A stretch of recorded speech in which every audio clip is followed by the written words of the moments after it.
안녕하세요, 원쌤입니다. 공중위생관리 부분 오늘 들어가실 건데요. 이게 어렵진 않은데 양이 좀 많아요. 그래서 이게 나오다 보면 법령이 나오니까 와, 이 법령을 어떻게 해야 될까? 이런 걸로 고민을 많이 하시는데 법령 부분 문제가 그렇게 많이 나오진 않아요. 그러니까 중요한 것들만 보시면 되시고요. 우리는 60점을 맞아서 필기를 패스하는 게 목적이지. 그러니까 이걸 100점을 맞아갖고서 나 이거 100점 맞았어요. 막 이런 걸 할 게 아니잖아요. 우리 목적은 60점이에요. 60점이니까 그냥 그 정도 수준에 맞춰서 공부하시는 게 좋고요. 나머지 시간은 좀 더 노력할 거면 실기에다가 투자를 하시는 게 훨씬 좋으신 판단이라고 생각을 합니다. 오늘 거 같이 시작해 보도록 할게요.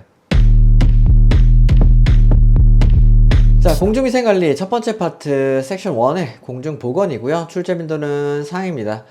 많이 나오는 편이에요. 그래서 가장 기본적인 공중보건에 대해서는 좀 많이 알고서 가셔야 됩니다. 자, 공중보건의 개념부터 볼게요. 윈슬로우가 정의를 했어요. 공중보건학은 지역사회 조직화를 통해 질병을 예방하고 수명을 연장하며 신체적, 정신적, 사회적 건강을 증진시키는 것을 목적으로 하는 과학이자 실천 분야이다. 이건 그냥 윈슬로우가 공중보건 정의를 한 거고 이런 거구나 하고 넘어가시면 됩니다. 공중보건의 특징을 볼게요. 질병 예방과 건강 증진을 하는 게 일단 목적이에요. 공중보건학의 목적은 질병을 예방하고 건강을 증진시키는 것이고요. 공중보건학은 지역사회 전체를 대상으로 하고요. 그리고 의학, 사회학, 심리학 등 다양한 학문 분야를 아우르고요. 단순한 이론이 아니고 실제적인 실천 활동을 강조하고요. 그리고 신체적, 정신적, 사회적 건강 그리고 안녕을 모두 포괄하는 특징을 가지고 있습니다. 자, 공중보건학의 범위는요, 환경보건 분야, 환경위생, 환경오염, 산업보건, 식품위생, 그리고 질병관리 분야에서는 감염병 관리, 역학, 기생충 관리, 성인병 관리, 비감염병 관리, 그리고 보건관리 분야에선 보건행정, 모자보건, 가족보건, 노인보건, 건강영양, 보건교육, 의료정보, 응급치료, 사회보장제도, 의료보호제도, 보건통계, 정신보건, 가족관리 등이 포함이 됩니다. 세계보건기구에서 정의한 건 살짝 의미가 달라요. 건강은 단순한 질병이나 허약함이 없는 상태가 아니라 신체적, 정신적, 사회적으로 완전한 안녕 상태를 의미한다. 그러니까 완전하게 괜찮은지, 완전하게 안녕한가를 뜻하는 게 건강의 정의입니다. 보건 수준 지표 볼게요. 요건 이제 종종 물어봐요. 그러니까 한 문제 정도는 꼬박꼬박 물어보는 편인데 용어 정도는 알고 가셔야 됩니다. 조출생률, 일정 기간 동안 총 출생아 수를 해당 기간 평균 총 인구로 나눈 값이에요. 계산식은 출생아 수를 총 인구로 나눈 다음에 1000을 곱하시면 나오고요. 전체 인구 규모에 대한 출생 수준을 나타내는 지표입니다. 그리고 국가 간의 비교가 가능하고요. 일반 출생률은요, 가임기 여성 15세에서 49세까지 여성 중에 1000명당 출생아 수를 계산하는 거고요. 출생아 수를 15세에서 49세 여성 인구로 나누신 다음에 1000을 곱하시면 됩니다. 그리고 출산율을 보다 좀 직접적으로 바로 보여줄 수 있는 지표이죠. 그리고 사망 통계도 볼게요. 요건 이제 용어들도 이제 자주 나오는 것들이라서 알고 가셔야 되는데, 뭐 계산식까지는 물어보기도 하지만 잘 나오진 않아요. 잘 나오진 않고, 근데 뭐 알아두면 충분히 도움이 되는 거기 때문에 알아두고 넘어가도록 할게요. 자, 조 사망률, 일정 기간 동안 총 사망자 수를 해당 기간의 평균 총 인구로 나눈 값. 그래서 전체 인구 규모 대비 사망 수준을 나타내는 게 조 사망률이고요. 연령별 사망률, 특정 연령층 사망수를 연령층 인구값으로 나눈 값이에요. 그래서 연령별 사망 수준을 파악할 수 있는 지표고요. 영아 사망률, 영아 사망률은 출생 1년 이내에 사망한 영아 수를 해당 기간에 이제 1년이죠. 총 출생아 수로 나눈 값입니다. 그래서 영유아 보건 수준을 나타내는 아주 큰 지표 중에 하나예요. 그러니까 영아 사망률을 보면 그 나라의 이제 보건 수준, 영유아에 대한 보건 수준을 바로 파악을 할 수가 있는 지표 중 하나고요. 비례 사망 지수는 특정 연령층 사망수를 전체 사망자 수로 나눈 거예요. 그래서 예를 들어서 50세 이상 사망자 수를 대입해서 인구 고령화 수준을 간접적으로 보여줄 수 있는 지표로 보는 역할을 합니다. 그리고 기대 수명은요, 출생 시 평균 생존 기간인데요, 완전 생명표를 작성해서 산출을 하고요. 전반적인 건강 수준을 종합적으로 보여주는 지표가 이 기대 수명입니다. 기대 수명은 자꾸 이제 올라가고 있어요. 이제 보건 수준이 올라가고 의학 수준이 올라가면서 기대 수명은 점점 올라가고 있다. 질병. WHO에서도 질병을 정의했습니다. 질병은 신체 구조나 기능의 장애로 인해 발생하는 병리적 상태고요. 병리적 변화가 있거나 기능장애가 생긴 경우에요. 그래서 신체 구조나 기능에 비정상적인 변화가 생기거나 일상생활이나 활동에 지장을 주는 상태가 됐을 때 그것을 질병이라고 하고요. 원인은 병원체, 유전, 환경, 질병 등에 의해서 발생을 합니다. 질병에 세 가지 요인이 있습니다. 병원체, 숙주, 환경이에요. 병원체는 병인이에요. 그러니까 병의 요인이 되는 거를 병인이라고 하고요. 숙주는 저죠. 보통은 인간이고요. 그래서 개인의 면역력, 영양 상태, 유전적 감수성 등에 따라서 변화가 됩니다. 같은 사람이더라도 똑같은 환경이 있더라도 저는 안 걸리고 이 친구는 걸릴 수 있어요. 그러니까 그런 것들은 이제 내가 갖고 있는 유전적 특징이나 그런 어떤 상황 때문에 벌어지는 것이라고 보시면 되고요. 환경, 물, 공기, 토양 등 물리적 환경 요인이에요. 사회적 경제 수준, 생활 습관, 직업, 사회 환경 요인, 기후, 기온, 계절 이런 것들에 따라서 이제 변한다. 똑같은 환경이지만 이제 감염이 잘 일어날 수 있는 환경에서 이제 일을 한다든지 뭐 이런 상황들이 또 발생할 수 있잖아요. 그래서 이런 것들이 이제 질병의 세 가지 요인입니다. 병인, 숙주, 환경. 요 세 가지 꼭 기억해 하시고요. 병원체의 요인은 생물학적 요인, 물리적 요인, 화학적 요인, 사회학적 요인 등이 있습니다. 생물학적 요인은 바이러스, 세균, 곰팡이, 기생충 같은 이제 살아있는 애들, 살아있는 균 같은 애들 그런 걸 뜻하고요. 물리적 요인은 온도나 기계적 손상, 전기, 소음, 진동 같은 것들을 뜻하고요. 화학적 요인은 독성물질이죠. 화학 독성물질 또는 방사선 같은 거를 뜻합니다. 사회학적 요인은 그러니까 요즘에 많이 이제 주목을 받는 것들인데 뭐 PTSD, 외상후 스트레스 장애라든지 아니면 외향성 경험 이런 것들이 나한테 병원체로서 올 수 있다. 그리고 심리 사회적 요인, 뭐 가족 갈등이나 뭐 그러니까 저 사람과의 문제라든지 뭐 이런 것들 또 문제가 될 수 있고요. 정신병리, 불안, 우울, 강박, 정신병 등 유전적 요인은 약물이나 알코올 남용. 그리고 인지적 요인, 비합리적 신념, 부적응적 사고방식, 지각 및 정보 처리 왜곡 같은 경우에 병원체의 요인이 될 수 있습니다. 그러니까 요런 병원체들은 이제 심적, 정신적으로 병원체가 오는 거고요. 뭔가 이런 바이러스나 세균이나 곰팡이 같은 그런 생물학적 요인이랑 조금 다르게 환경에 따라서, 경험에 따라서 올 수 있는 거라고 보시면 돼요. 숙주적 요인, 내가 어떤지에 따라서도 또 다릅니다. 자, 생물학적 요인 먼저 볼게요. 유전적 요인이 먼저 있는데 유전학적 변이나 유전적 소인의 질병 발생 영향. 그러니까 내가 태어났을 때 나는 유전학적으로 나는 어떤 병이 잘 걸리고 어떤 병이 덜 걸리고 나는 성질이 어떤지가 정해져 있어요. 정해져 있는 것들을 유전적 요인이라고 하고요. 생리적 요인, 신체 기능의 이상이나 노화 과정도 질병 발생에 영향을 끼칩니다. 내가 유전적 형질을 타고났지만 내가 어떻게 살아가는지, 내가 뭘 먹는지에 따라서 또 변화할 수 있는 거잖아요. 그런 이제 생리적 요인을 뜻하는 거고요. 사회학적 요인은 교육 수준, 직업, 사회 경제적 상황, 그리고 빈곤 같은 것들에 영향을 받고, 그리고 생활 습관, 식이, 운동, 흡연, 음주 같은 생활 습관들을 뜻합니다. 문화적 요인은 문화적 가치관이나 행동 양식을 뜻하고요. 환경적 요인, 기후 환경, 온도, 습도, 강수량 등이 변하거나 아니면 지리, 지역, 기후, 지형 등의 특성이 있거나 또는 사회 경제적, 생활 수준, 영양 상태, 주거 환경, 사회 경제적 환경, 생활 수준, 영양 상태, 주거 환경 등을 뜻합니다. 뭐 병의 숙주 환경 이 정도는 외우고 가셔야 하시고요. 그리고 인구의 증가, 인구는 어떻게 증가하냐면 자연 증가랑 사회 증가가 있어요. 그래서 인구 증가는 출생률 빼기 사망률 더하기 유입률 빼기 유출률을 그냥 더하시면 간단하게 나오시고요. 자연 증가는 출생률 빼기 사망률. 그러니까 자연적으로 보통 증가하지만 지금 우리나라는 이제 자연 감소 형태죠. 예상인가요? 감소 예상인가요? 그렇게 이제 보는 거고요. 출생률이 사망률보다 높으면 자연 증가가 당연히 발생을 하고요. 그리고 사회 증가, 순 이동률, 그래서 유입률 빼기 유출률을 하는 거예요. 그러니까 그 지역에 얼마큼 사람이 있는가. 를 보는 건데요. 지역 간 인구 이동으로 인해 인구 변화를 의미합니다. 유입률이 유출률보다 높으면 사회 증가가 발생을 하죠. 인구 증가 문제, 양적 문제와 질적 문제가 있는데요. 3P, 뭐 3M 이렇게 얘기를 하는데 뭐 얘기하는 것보다 조금씩 달라요. 그래서 일단 3P, 인구, 빈곤, 공해가 있고요. 3M은 기아, 질병, 사망 등이 양적 문제가 발생합니다. 그리고 질적 문제는 교육 및 보건 수준의 저하, 사회 계층화 심화, 환경 및 자원 문제, 문화적 정체성 약화 등이 있고요. 그리고 인구 피라미드 문제는 이거는 거의 나와요. 이건 거의 나와요. 피라미드형은 안정적으로 증가하고 안정적으로 이제 자연적으로 나이가 먹는 사람들이 없어지는 거예요. 그래서 14세 이하 인구가 65세 이상 인구를 2배를 초과하는 경우, 그러니까 14세 이하 인구가 65세 위에 있는 인구의 2배를 초과하는 경우는 인구 증가형이라고 합니다. 그리고 후진국형이라고도 합니다. 종형 같은 경우에는 14세 이하 인구가 65세 이상 인구의 2배 정도 되는 경우, 2배가 넘지 않아요. 이때는 인구 정지형, 정지된 거예요. 더 이상 아이들을 낳지 않는 거. 이 시점이 딱 되면 인구 정지형이 되고요. 이상형이라고도 합니다. 그러니까 그 상태로 안정적인 상태. 이기 때문에 이상형이라고 하는 거고요. 항아리형 같은 경우에는 14세 이하 인구가 65세 이상 인구의 2배가 안 되는 경우, 이때는 이제 인구가 감소되고 있는 거예요. 왜? 새로운 출산율이 없기 때문에. 그래서 인구 감소형이라고 하고 선진국형이라고 합니다. 우리도 지금 이 상태가 되었죠? 네, 된 지 한참 됐죠? 자, 별형. 별형은 15세에서 49세 인구. 요만큼의 인구가 전체 인구의 50%를 초과하는 거.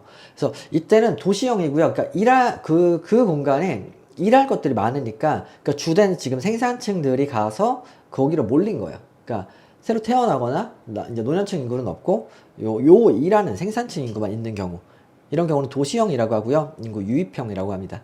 호리병형은 14세에서 49세 인구가 전체 인구의 50% 미만. 중간이 없는 거예요. 중간이 없는 거예요. 그래서 인구 유출형, 농촌형이라고 합니다. 그러니까 메인 생산층이 빠져서 다른 데로 간 경우, 이런 경우를 호리병형, 농촌형이라고 합니다. 고령화 사회 기준도 볼게요. 고령화 사회. 그러니까 고령화 사회, 고령사회, 초고령화 사회 이렇게 나눠지거든요. 순서대로 보셔야 돼요. 고령화 사회, 고령사회, 그리고 초고령사회. 이렇게 이제 나눠지고요. 전체 인구 중 65세 이상 노인 인구 비율이 7% 이상인 사회는 고령화 사회라고 하고요. 전체 인구 중 65세 이상 노인 인구 비율이 14% 이상인 사회를 고령 사회라고 하고요. 전체 인구 중 65세 이상 노인 인구 비율이 20% 이상인 사회를 초고령 사회라고 합니다. 현재 우리나라는 초고령화 사회로 들어가고 있죠. 이미 지금 부산이었나요? 거기는 지금 초고령화 사회로 들어갔죠. 그런 상황이다 보니까 이제 문제에서도 이제 자주 물어봐요. 문제에서도 자주 물어보는 것들 중에 하나입니다. 자, 섹션 2 질병 관리 볼게요. 자, 역학에 대해서 알고 가셔야 돼요. 역학은 뭐냐면 질병, 건강 상태, 건강 관련 사건, 분포, 결정 요인을 연구하는 학문이고요. 질병의 원인을 파악하고 질병의 그 동선도 파악하고 계속 감염을 막기 위한 노력들을 하는 거를 역학이라고 합니다. 그래서 질병 예방과 건강 증진을 목적으로 합니다. 역학의 역할은요, 질병의 발생률, 유병률, 사망률 등 질병의 분포를 파악하고 질병 위험 요인과 결정 요인을 규명하고, 그리고 확산 과정, 전파 경로 등을 분석하고 예방 및 건강 증진을 위한 전략을 수립하는 게 역학의 역할이고요. 감염병의 발생 단계는 병원체, 일단 병원체, 요 병원체가 생겼어요.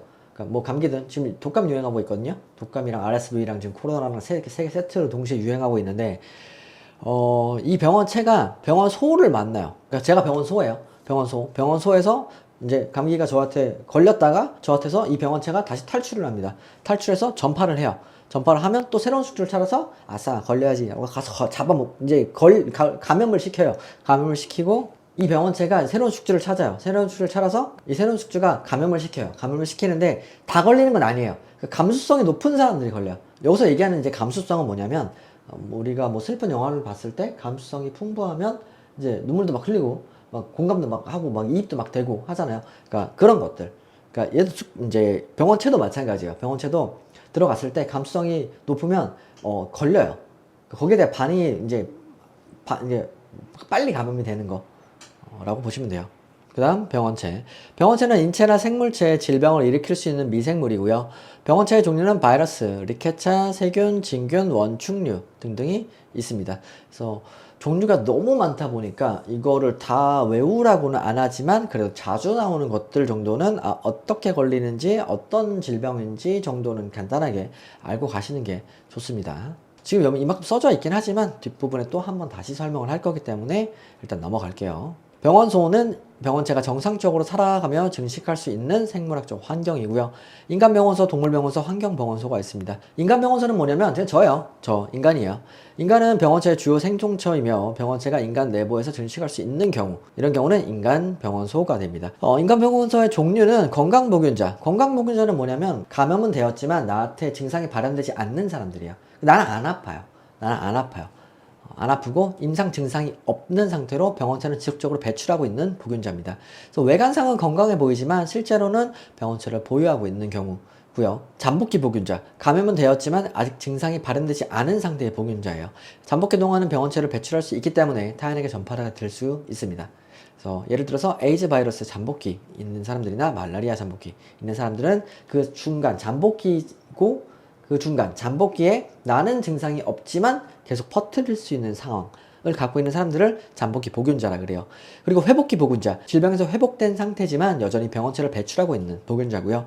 증상은 없어졌지만 균은 계속 배출이 되고 있는 상태입니다. 이런 분들을 회복기 보균자라고 해요. 동물병원소, 동물이 병원체의 주요 생존처이며 병원체가 동물 내부에서 증식할 수 있는 경우고요. 일단 포유류랑 절지동물로 나눌 수가 있는데, 포유류는 이제 그 동물들이라고 하면 안 돼요. 포유류들, 소, 돼지, 양, 염소, 말, 낙타, 개, 고양이, 뭐 너구리, 늑대, 여우, 쥐, 다람쥐, 토끼, 박쥐, 얘네들을 포유류라고 하죠. 주된 것만 간단하게 볼게요. 소, 양, 염소 같은 게 옮길 수 있는 게 탄저, 뭐 결핵, 큐열 같은 거. 돼지는 브루셀라증, 결핵, 뇌염도 옮기고요. 그리고 야코병도 옮기고요. 살모넬라도 옮기고, 그리고 포크바이러스성 설사병도 옮깁니다.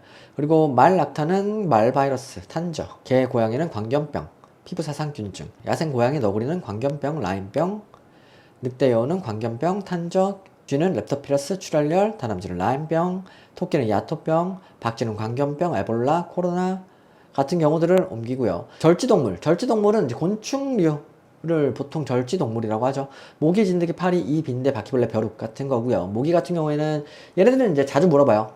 말라리아 옮기고요, 댕결 옮기고요, 지카 바이러스도 옮기고요, 또 황열도 옮기죠. 진드기는 자주 나오는 게 발진열 옮기고요, 쯔쯔가무시 옮기고요. 그리고 파리는 장티푸스, 콜레라, 이질, 결핵, 파라티푸스 등등을 옮깁니다. 이는 발진열을 주로 옮기고요. 그러니까 발진열 나왔을 때 보통은 이가 옮기고요. 진드기는 쯔쯔가무시를 주로 옮겨요. 그러니까 뭐 안 옮기는 건 아니에요. 둘 다 뭐 비슷하기 때문에 옮기긴 하는데, 문제 나올 때는 이제 좀 그렇게 구분해서 나오는 편이고요. 빈대에는 쯔쯔가무시, 발진열, 패스트, 트리코마 옮기고요. 바퀴벌레는 살모넬라, 이질, 장티푸스, 장염, 폐렴 같은 걸 옮기고요. 벼룩은 패스, 발진열 등등을 옮깁니다. 환경병원소는 뭐냐면 그 흙이나 물이나 공기 같은 게 이제 병원체의 숙주가 되는 경우들, 그러니까 거기 사는 거예요.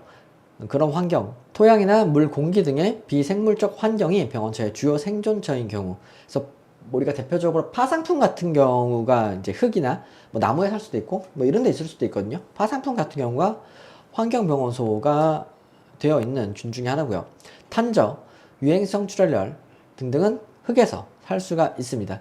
감염된 동물의 배설물로 오염된 토양이 병원체의 전파 경로가 될 수 있고요. 물에는 콜레라, 장티푸스, 지카 바이러스 등이 물을 통해서 전파될 수 있습니다. 그래서 오염된 식수나 수영작물 같은 경우가 감염 경로가 될 수 있고요. 공기 중에서는 결핵, 폐렴, 바이러스 등이 먼지 입자에 부착되어 전파될 수 있습니다. 특히나 건조한 환경에서 병원체가 먼지와 함께 공기 중으로 전파가 될 수 있고요. 그래서 겨울철에 건조하단 말이에요, 우리나라는. 그래서 건조하다 보니까 먼지에 이렇게 바이러스를 붙어서 이제 퍼지는 경우들이 생겨요. 그래서 이제 집에서는 꼭 가습기를 틀고서 최소한 습도 40% 이상 맞춰둘 수 있어야 좀 덜 걸립니다. 덜 걸려요. 그런 거라고 보시면 되고요. 병원소로부터 병원체 탈출 경로는 호흡기계. 일단 기침과 재채기, 야채! 그러면 이제 여기서 튀어나오겠죠. 호흡기계, 소화기계. 내가 토했을 때 또는 대변 또는 침 분비로 인해서 나갈 수 있는 것들. 생식기관, 성접촉, 체액 배출로 걸릴 수 있는 것들. 상처 부위는 피부 접촉이나 혈액 노출로 걸릴 수 있는 것들. 주사기 수혈은 내 피로 감염되는 경우들. 그리고 곤충의 흡혈, 모기나 진드기, 빈대 등이 이제 피 빨면서 옮기는 거를 뜻합니다. 직접 전파는 접촉해서 내가 매독, 홍역, 수두 같은 경우, 내가 감염된 사람이 저 사람을 만짐으로써 걸리는 경우를 접촉 전파라고 하고요. 비말 전파. 비말은 내가 아취 하면 나가서 걸릴 수 있는 애들. 그래서 이 비말, 요런 가루, 침, 타액 등에 의해서 옮길 수 있는 것들. 그래서 인플루엔자, 코로나, 결핵 등이 전파가 되고요. 수직 전파는 감염된 임산부에서 태어난 신생아로 직접 병원체가 전파된 경우예요. 그래서 비형 간염이나 뭐 풍진 같은 경우, 이런 경우들은 수직 전파가 되고요. 성접촉 전파, 성접촉을 통해 감염된 사람에게서 병원체가 직접 전파되는 경우, 매독, 임질 같은 성접촉 전파가 발생할 수 있습니다. 그래서 성접촉 전파는 이게 이제 왜 이걸로만 퍼지냐면, 그러니까 요런 이제 외부 환경에서는 매독이나 임질 같은 경우들은 못 살아요. 그러니까 여기 겉에 묻어 있잖아요. 겉에 균이 있으면 얘는 금방 죽어요. 금방 죽다 보니까, 그래서 저런 이제 성접촉을 통해서만 걸려지는 거, 전파가 계속 그렇게 이루어지는 애들이 성병이라고 하는 애들이고요. 간접 전파에는 일단 매개체 전파가 있어요. 모기나 진드기, 파리 등에 의해서 얘네들이 병원체를 옮겨가는 애들, 이 매개체 전파고요. 공기 전파는 감염된 사람이 배출한 에어로졸을, 그러니까 이걸 공기에 팍 퍼뜨렸을 때 공기 중을 떠다니다가 다른 사람이 먹으면서 다른 사람이 흡입하면서 걸리게 되는 거. 그러니까 비말 전염이랑은 조금 달라요. 내가 푸 뿜었을 때 얘가 날아다니다가 어딘가에 가서 걸린 거예요. 그러니까 바이러스 같은 경우가 그렇게 잘 걸리고요. 오염된 물이나 식품을 통해서 걸리는 경우들, 그리고 오염된 환경에 의해서 걸리는 경우들이 간접 전파라고 합니다. 그래서 간접 전파의 대표적인 건 계달물을 통한 전파예요. 여기 써있네요. 계달 전염이라고 하는데, 여기 어딘가 아니면 이런 물건 어딘가에 걸려 있는 거를 누군가가 와서 걸리는 거, 감염되는 거라고 보시면 돼요. 그런 걸 이제 계달물을 통한 계달 전염이라고 합니다. 자, 면역 볼게요. 면역은 선천적 면역과 후천적 면역이 있어요. 선천적인 면역은 개인, 인종, 종족에 따라서 습득되는 면역이에요. 그래서 나는 태어났죠. 여러분들도 부모님 밑에서 태어났죠. 태어났고 우리는 인종도 정해져 있고 정해져 있어요. 유전적 형질도 지금 타고났잖아요. 그래서 여기에 따라서 습득되는 면역이 달라요. 예를 들어 드리면, 예전에 이제 그 아메리카에 인디언 부족들이 살고 계셨죠. 그때 콜럼버스가 이제 가야 되겠다, 탐험을 해야 되겠다 하고 딱 갔어요. 근데 갔을 때 배에서 딱 내렸을 때 사람만 내린 게 아니에요. 그 사람들이 갖고 있던 그 모든 병원균들도 같이 이제 아메리카 대륙으로 간 거거든요. 그러면서 자연적으로 아메리카 분들이 이제 감염병에 걸리면서 이제 질병에 걸리기 시작하셨죠. 그러니까 그런 식으로 종족별로 그 환경에 어디 태어났는지 어떻게 살아왔는지에 따라서 내가 갖고 있는 면역력과 내가 갖고 이겨낼 수 있는 이런 기본적인 그 면역력이 달라요. 그래서 그런 것들을 이런 선천적 면역이라고 보시면 돼요. 후천적 면역은 내가 이런 선천적 면역 외에 그 뒤에 이제 얻는 건데, 이거는 문제 꼬박꼬박 나오는 거라서 좀 외워두고 가셔야 됩니다. 자, 인공 면역과 자연 면역이 있어요. 인공 면역은 뭐냐면 내가 인공적으로 얻어지는 거, 자연 면역은 내가 자연적으로 얻어지는 거로 일단 두 가지로 구분을 한 상태로, 인공 능동 면역이 있습니다. 인공 능동, 인공적인 걸 내가 능동적으로 가서 얻어낸 거예요. 그래서 백신 접종을 통해서 능동적으로 형성되는 면역이고요. 백신 내에 약화된 병원체로 인해 병원 체계가 스스로 항체를 생산하게 되는 거라고 보시면 돼요. 이게 뭐냐면, 그러니까 병원체를 내 몸에 이만큼을 넣어요. 그러니까 약해진 애들을 넣어요. 약해진 애들을 넣어서 내 몸에서 스스로 그냥 나는 안 걸리고 이겨낼 수 있게, 항체를 만들어낼 수 있게 하는 걸 인공 능동 면역이라고 하고요. 인공 수동 면역은 항체를 직접 주입하는 거예요. 그래서 주로 응급 상황이나 면역력이 약한 사람에게 사용이 되는데, 몸에는 두 가지거든요. 항원이 들어오면 여기를 이겨내기 위해서 항체를 만들어요. 근데 그 항체를 내가 만들어내면 좋은데 못 만들어내시는 분들도 있어요. 이런 경우는 항체 자체를 주입을 해요. 근데 뭐 자주 있는 방식은 아니에요. 보통은 내 몸에서 스스로 항체를 만드는 게 더 좋기 때문에, 그래야 기억세포도 발생을 하고 다음에 또 능동적인 대처를 할 수 있기 때문에 그것도 좋기도 하는데, 자, 그 다음에 자연 능동 면역. 자연적으로 내가 능동적으로 해서 얻는 거예요. 그러니까 내가 돌아다니면서 감기가 걸려요. 감기가 걸려서 이걸 내가 스스로 이겨내면서 항체를 형성을 했어. 그게 자연 능동 면역. 그래서 자연 감염을 통해 형성되는 능동적인 면역 반응이고요. 자연 수동 면역은 뭐냐면 모체한테 받는 거예요. 그러니까 자연적으로 내가 받아진 거야. 엄마한테 받는 경우는 자연 수동 면역이라고 합니다. 그래서 태아 같은 경우는 엄마가 갖고 있는 항체를 거의 이제 받아서 이제 임신하거나 임신 준비 중인 분들은 뭐 비형 간염 바이러스 같은 경우는 미리 맞거든요. 그래서 비형 항체를 형성을 미리 해놔요. 왜? 애한테 바로 줄 수 있게 하기 위해서. 그러니까 그런 식으로 주는 것들을 자연 수동 면역이라고 합니다. 그리고 자연 능동 면역에는 또 종류가 있어요. 영구 면역과 일시 면역이 있어요. 영구 면역은 일생 동안 지속되는 강력한 면역 반응을 나타내는 경우예요. 홍역, 볼거리, 풍진, 수두, 파상풍 등은 거의 내가 한 번 맞거나 파상풍은 10년에 한 번 권장이긴 하지만 이런 것들 한 번 걸리면 그 다음에 안 걸려요. 그러니까 영구적인 면역이 형성되는 경우고요. 일시 면역은 일정 기간 동안에만 면역력이 유지되는 경우예요. 그래서 독감이나 폐렴, 장티푸스, 콜레라, 말라리아 같은 경우는 그 기간에만 면역력이 유지가 됩니다. 그래서 인플루엔자 같은 경우에는 원체 종류가 많은 것도 있지만 내가 걸리더라도 다음에 또 걸려요. 왜? 그 기간에만 면역이 형성되기 때문에. 자, 인공 능동 면역에는 종류가 또 있습니다. 자, 생균 백신. 생균 백신은 뭐냐면 약화된 병원체를 사용해서 실제 감염과 유사한 면역 반응을 유도하는 거예요. 그러니까 홍역, 볼거리, 풍진, 폴리오, 결핵 같은 경우가 생균 백신이고요. 그러니까 균을 넣는 거예요. 근데 약해진 애들을 그냥 넣는 거예요. 살균 백신은 죽은 거, 열이나 화학물질로 불활성화된 병원체를 사용해서 면역 반응을 유도하는 겁니다. 인플루엔자 백신, 콜레라 백신, 그리고 A형 간염, 광견병, 경피, 폴리오 백신 같은 경우가 살균 백신이고요. 순화독소, 병원체가 분비하는 독소를 무독화하여서 독소에 대한 항체를 형성하는 겁니다. 그래서 디프테리아나 파상풍 같은 경우가 순화독소를 사용을 해요. 그러니까 그 독소 자체를 넣는 건데 순화된 걸 넣으시는 거, 이런 것들을 인공 능동 면역이라고 합니다. 출생 후 주요 감염병 접종, 이것도 한 문제 나오거나 안 나오거나 할 수 있는 거라서 보고 넘어갈게요. 일단 B형 간염은 출생 직후에 맞고요. 그리고 BCG는 결핵인데요, 무조건 아기가 태어났으면 4주 안에 바로 맞으셔야 돼요.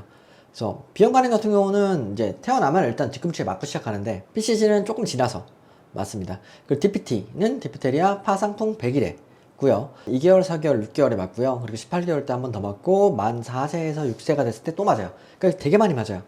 5번 맞아요. 5번. 폴리오 같은 경우도 2개월, 4개월, 6개월에 같이 맞고요. 만 4에서 6세가 됐을 때 한 번 더 맞습니다. 그리고 뇌수막염은 얘도 2개월, 4개월, 6개월에 맞고 12에서 15개월 때 한 번 더 맞고요. MMR, 홍역은 12개월 때 한 번 맞고 만 4에서 6세가 되었을 때 또 맞고요.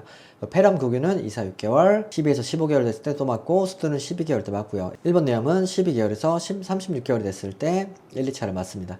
로타바이러스는 생후 2개월에서 6개월 사이에 영아한테 맞도록 되어 있습니다. 그래서 여기서 자주 나오는 것들은 일단 결핵 많이 물어보고요. BCG가 결핵인 건 알고 가셔야 돼요. 그리고 4주 이내 무조건 맞는다. 그리고 B형 간염은 태어나자마자 맞는다. 그리고 MMR은 홍역이구나, 1살 되면 맞는다 정도까지는 알고 가셔야 되는 부분입니다. 섹션 3 감염병은 법정 감염병이 나오는데, 법정 감염병을 그걸 다 외워야 되나요? 라고 하면 솔직히 외우지 말라고 하거든요. 그러니까 내가 뭐 간호사 시험이나 의사 시험을 볼 거야 라고 하면 외우셔야 되는 거라고 보는데, 우리는 일단 미용사 시험을 보면서 감염병이 이런 게 있구나 정도까지만 아시면 되지 않을까라는 생각이에요. 근데 이제 기생충이나 뭐 검역이나 이런 부분들은 자주 나오기 때문에 그래도 알고 가셔야 된다. 법정 감염병은 1급부터 4급까지 있어요. 4급까지 있고요. 그러니까 어떤 종류로 분류를 해놨냐면, 제 1급은요, 치명률이 높거나 집단 발생의 우려가 커서 발생 또는 유행을 하면 즉시 신고해야 되는 것들을 1급 감염병으로 해놨어요. 1급에는 중요한 것만 좀 보시면 두창, 패스트, 탄저, 그리고 신종 인플루엔자, 동물 인플루엔자 인체 감염증, 메르스 같은 경우, 그리고 사스 같은 경우들이 1급에 포함되어 있고요. 2급은 유행 시 24시간 이내 신고해야 되는 거라고 보시면 되고요. 결핵수두, 홍역, 콜레라, 장티푸스, 파라티푸스, 이질 같은 경우들.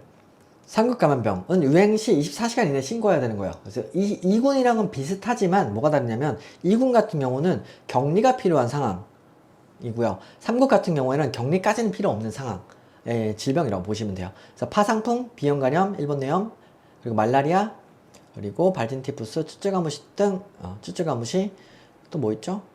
에이즈, 또 자주 나오는 게 확렬된 큐열, 또 지금 매독 같은 경우들, 지카 바이러스 같은 경우들, 이런 경우들은 상급에 분류가 되어 있어요. 그래서 격리는 안 하는 감염병입니다. 그리고 4급 같은 경우에는 표본 감시 활동이 필요한 감염병이에요. 그래서 어떻게 되는지 계속 그냥 감시를 해야 되는 감염병. 그래서 신고는 바로 뭐 해야 되거나 그런 건 아니라고 보시면 돼요. 그래서 우리가 이제 자주 걸리는 인플루엔자, 독감이죠. 독감, 회충, 편충, 요충, 이제 이런 기생충 감염병들, 그리고 임질, 또 뭐 있죠? 성기포진, 또 눈에 띄는 게 사람 누두종 바이러스.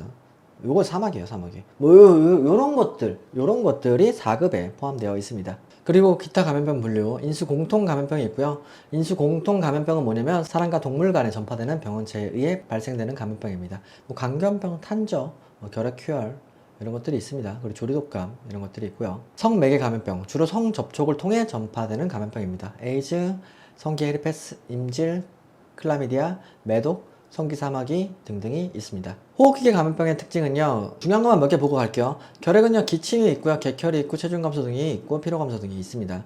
홍역은 발열, 발진, 기침, 콧물, 결막암 등이 생기고요. 유행성 이하선염은 턱 밑 부분, 이하선의 부종의 특징입니다. 그리고 인플루엔자는 갑작스러운 고열, 근육통, 두통, 피로감 등. 그리고 폐렴은 기침, 객단, 호흡곤란, 발열 등의 증상이 있습니다. 그리고 RSV, 요즘에 RSV 또 유행하고 있는데 영유아에게서 주로 발생을 하고요. 기침, 콧물, 발열, 그리고 폐렴, 기관지염으로 합병증의 발생이 매우 높은 게 이 RSV, 호흡기 세포융합 바이러스입니다. 소화기계는 소아마비, 일단 폴리오가 소아마비예요. 주로 어린이한테 발생을 하고요. 마비 증상이 발생을 합니다. 그래서 백신으로 예방이 가능하고요. 폴리오는 무조건 맞도록 되어 있어요. 장티푸스는 오염된 식수나 음식을 통해 감염이 되고요. 항생제 치료가 필요로 합니다. 콜레라는 심한 설사와 탈수가 특징이고요. 이질은 혈성 설사, 복통, 발열 등이 특징이 있습니다. 동물매개 감염병의 특징은요, 광견병 바이러스에 의해서 감염이 되고요. 이거 공수병이라고도 하거든요. 물을 무서워하는 그런 증상이 나타나요. 그래서 공포감과 과흥분, 경련, 혼수 등의 중추신경계 이상의 특징이고요. 탄저병은 탄저균에 감염된 동물과 접촉했을 경우 피부 병변, 폐렴, 폐혈증 등이 발생을 하고요. 렙토피라증은 설치류, 쥐나 고양이 등의 소변 또는 오염된 물이나 토양에 접촉했을 때 발열, 두통, 근육통, 구토, 설사 등의 발생을 합니다. 간 및 신장 기능 장애, 황달, 출혈 등 합병증이 발생을 합니다. 절지 동물 매개 감염병, 패스트, 쥐나 벼룩에 의해서 옮겨지고요. 발진티푸스는 이, 말라리아는 모기, 쯔쯔가무시는 진드기, 댕기열은 모기, 라임병은 진드기, 출혈열은 얘도 절치류나 진드기, 뇌염은 모기한테 옮겨지고요. 누가 옮기는지 정도까지는 알고 가시는 게 좋아요. 선충류 기생충 질환, 기생충은 자주 나와요. 자주 나오는데, 일단 선충류가 뭐냐면 선형의 원형 동물로 몸이 실처럼 생겨 있고요. 좀 길게 생겨 있는 애들. 그래서 선 같았다라고 해서 선충류인 거고요. 주로 소화기관에 기생을 하고 토양에서 발육하고 불량한 위생 상태, 불량한 개인의 위생과 식수 관리로 의해 전파가 됩니다. 자, 회충, 편충, 요충, 유구민충, 십이지장충, 말레이 사상충 요 정도가 있는데 자주 나오는 건 요충이고요. 요충은 항문 주변으로 이동해서 산란을 하고요. 그리고 항문 소양증, 그러니까 항문 주위가 가려운 증상이 발생할 수 있습니다. 그 산란과 동시에 감염력이 있어서 집단 감염이 잘 됩니다. 그래서 어린이 시설 또는 그런 이제 집단 시설에서 잘 걸리는 게 이 요충입니다. 그리고 흡충류는요, 몸이 납작하고 원반 모양으로 생겨서 몸표면에 빨판 구조가 있어 숙주에 단단히 부착해서 숙주의 몸에 붙어서 기생하는 애들이고요. 간흡충, 폐흡충, 요거가 흡충 등이 있습니다. 중간숙주는 자주 물어보는 편인데, 간흡충이나 중간숙주는 쇠우렁이, 이 중간숙주는 민물고기, 잉어, 붕어, 피라미, 그리고 걔네들이 사람한테 옮겨지고요. 폐흡충의 1 중간숙주는 조개류고요. 2 중간숙주는 가재, 게, 그리고 걔네들이 또 사람한테 옮겨줄 수 있는 거. 요거가 흡충은 제1숙주는 다슬기, 제2숙주는 민물고기, 은어나 붕어 같은 경우들이 사람한테 또 옮겨지는 경우입니다. 조충류는 몸에 긴 테이프 모양으로 머리에 갈고리나 흙반이 있어 숙주 소화기관에 달라붙는 기생충이에요. 그래서 무구조충이랑 유구조충, 광절 열두조충이 있는데, 무구조충 같은 경우에는 소가 옮기는 거예요. 하는 소가 옮기는 거고요. 유구조충은 돼지가 옮기고요. 광절 열두조충 같은 경우에는 1 중간숙주 물벼룩, 2 중간숙주 송어, 연어, 숭어, 농어 등이 사람한테 옮길 수 있는 조충입니다. 검역에 대해서 볼게요. 우리나라로 들어오거나 외국으로 나가는 사람 또는 운송 수단 또는 화물을 검역하는 절차와 감염병 예방 관리를 위한 조치를 검역이라고 하고요. 검역의 목적은 국내외로 감염병이 번지는 것을 방지하고 국민의 건강을 유지하고 보호하는 것이 목적입니다. 검역 감염병은요, 국내 유입 시 전국적인 유행이 우려되는 감염병들이에요.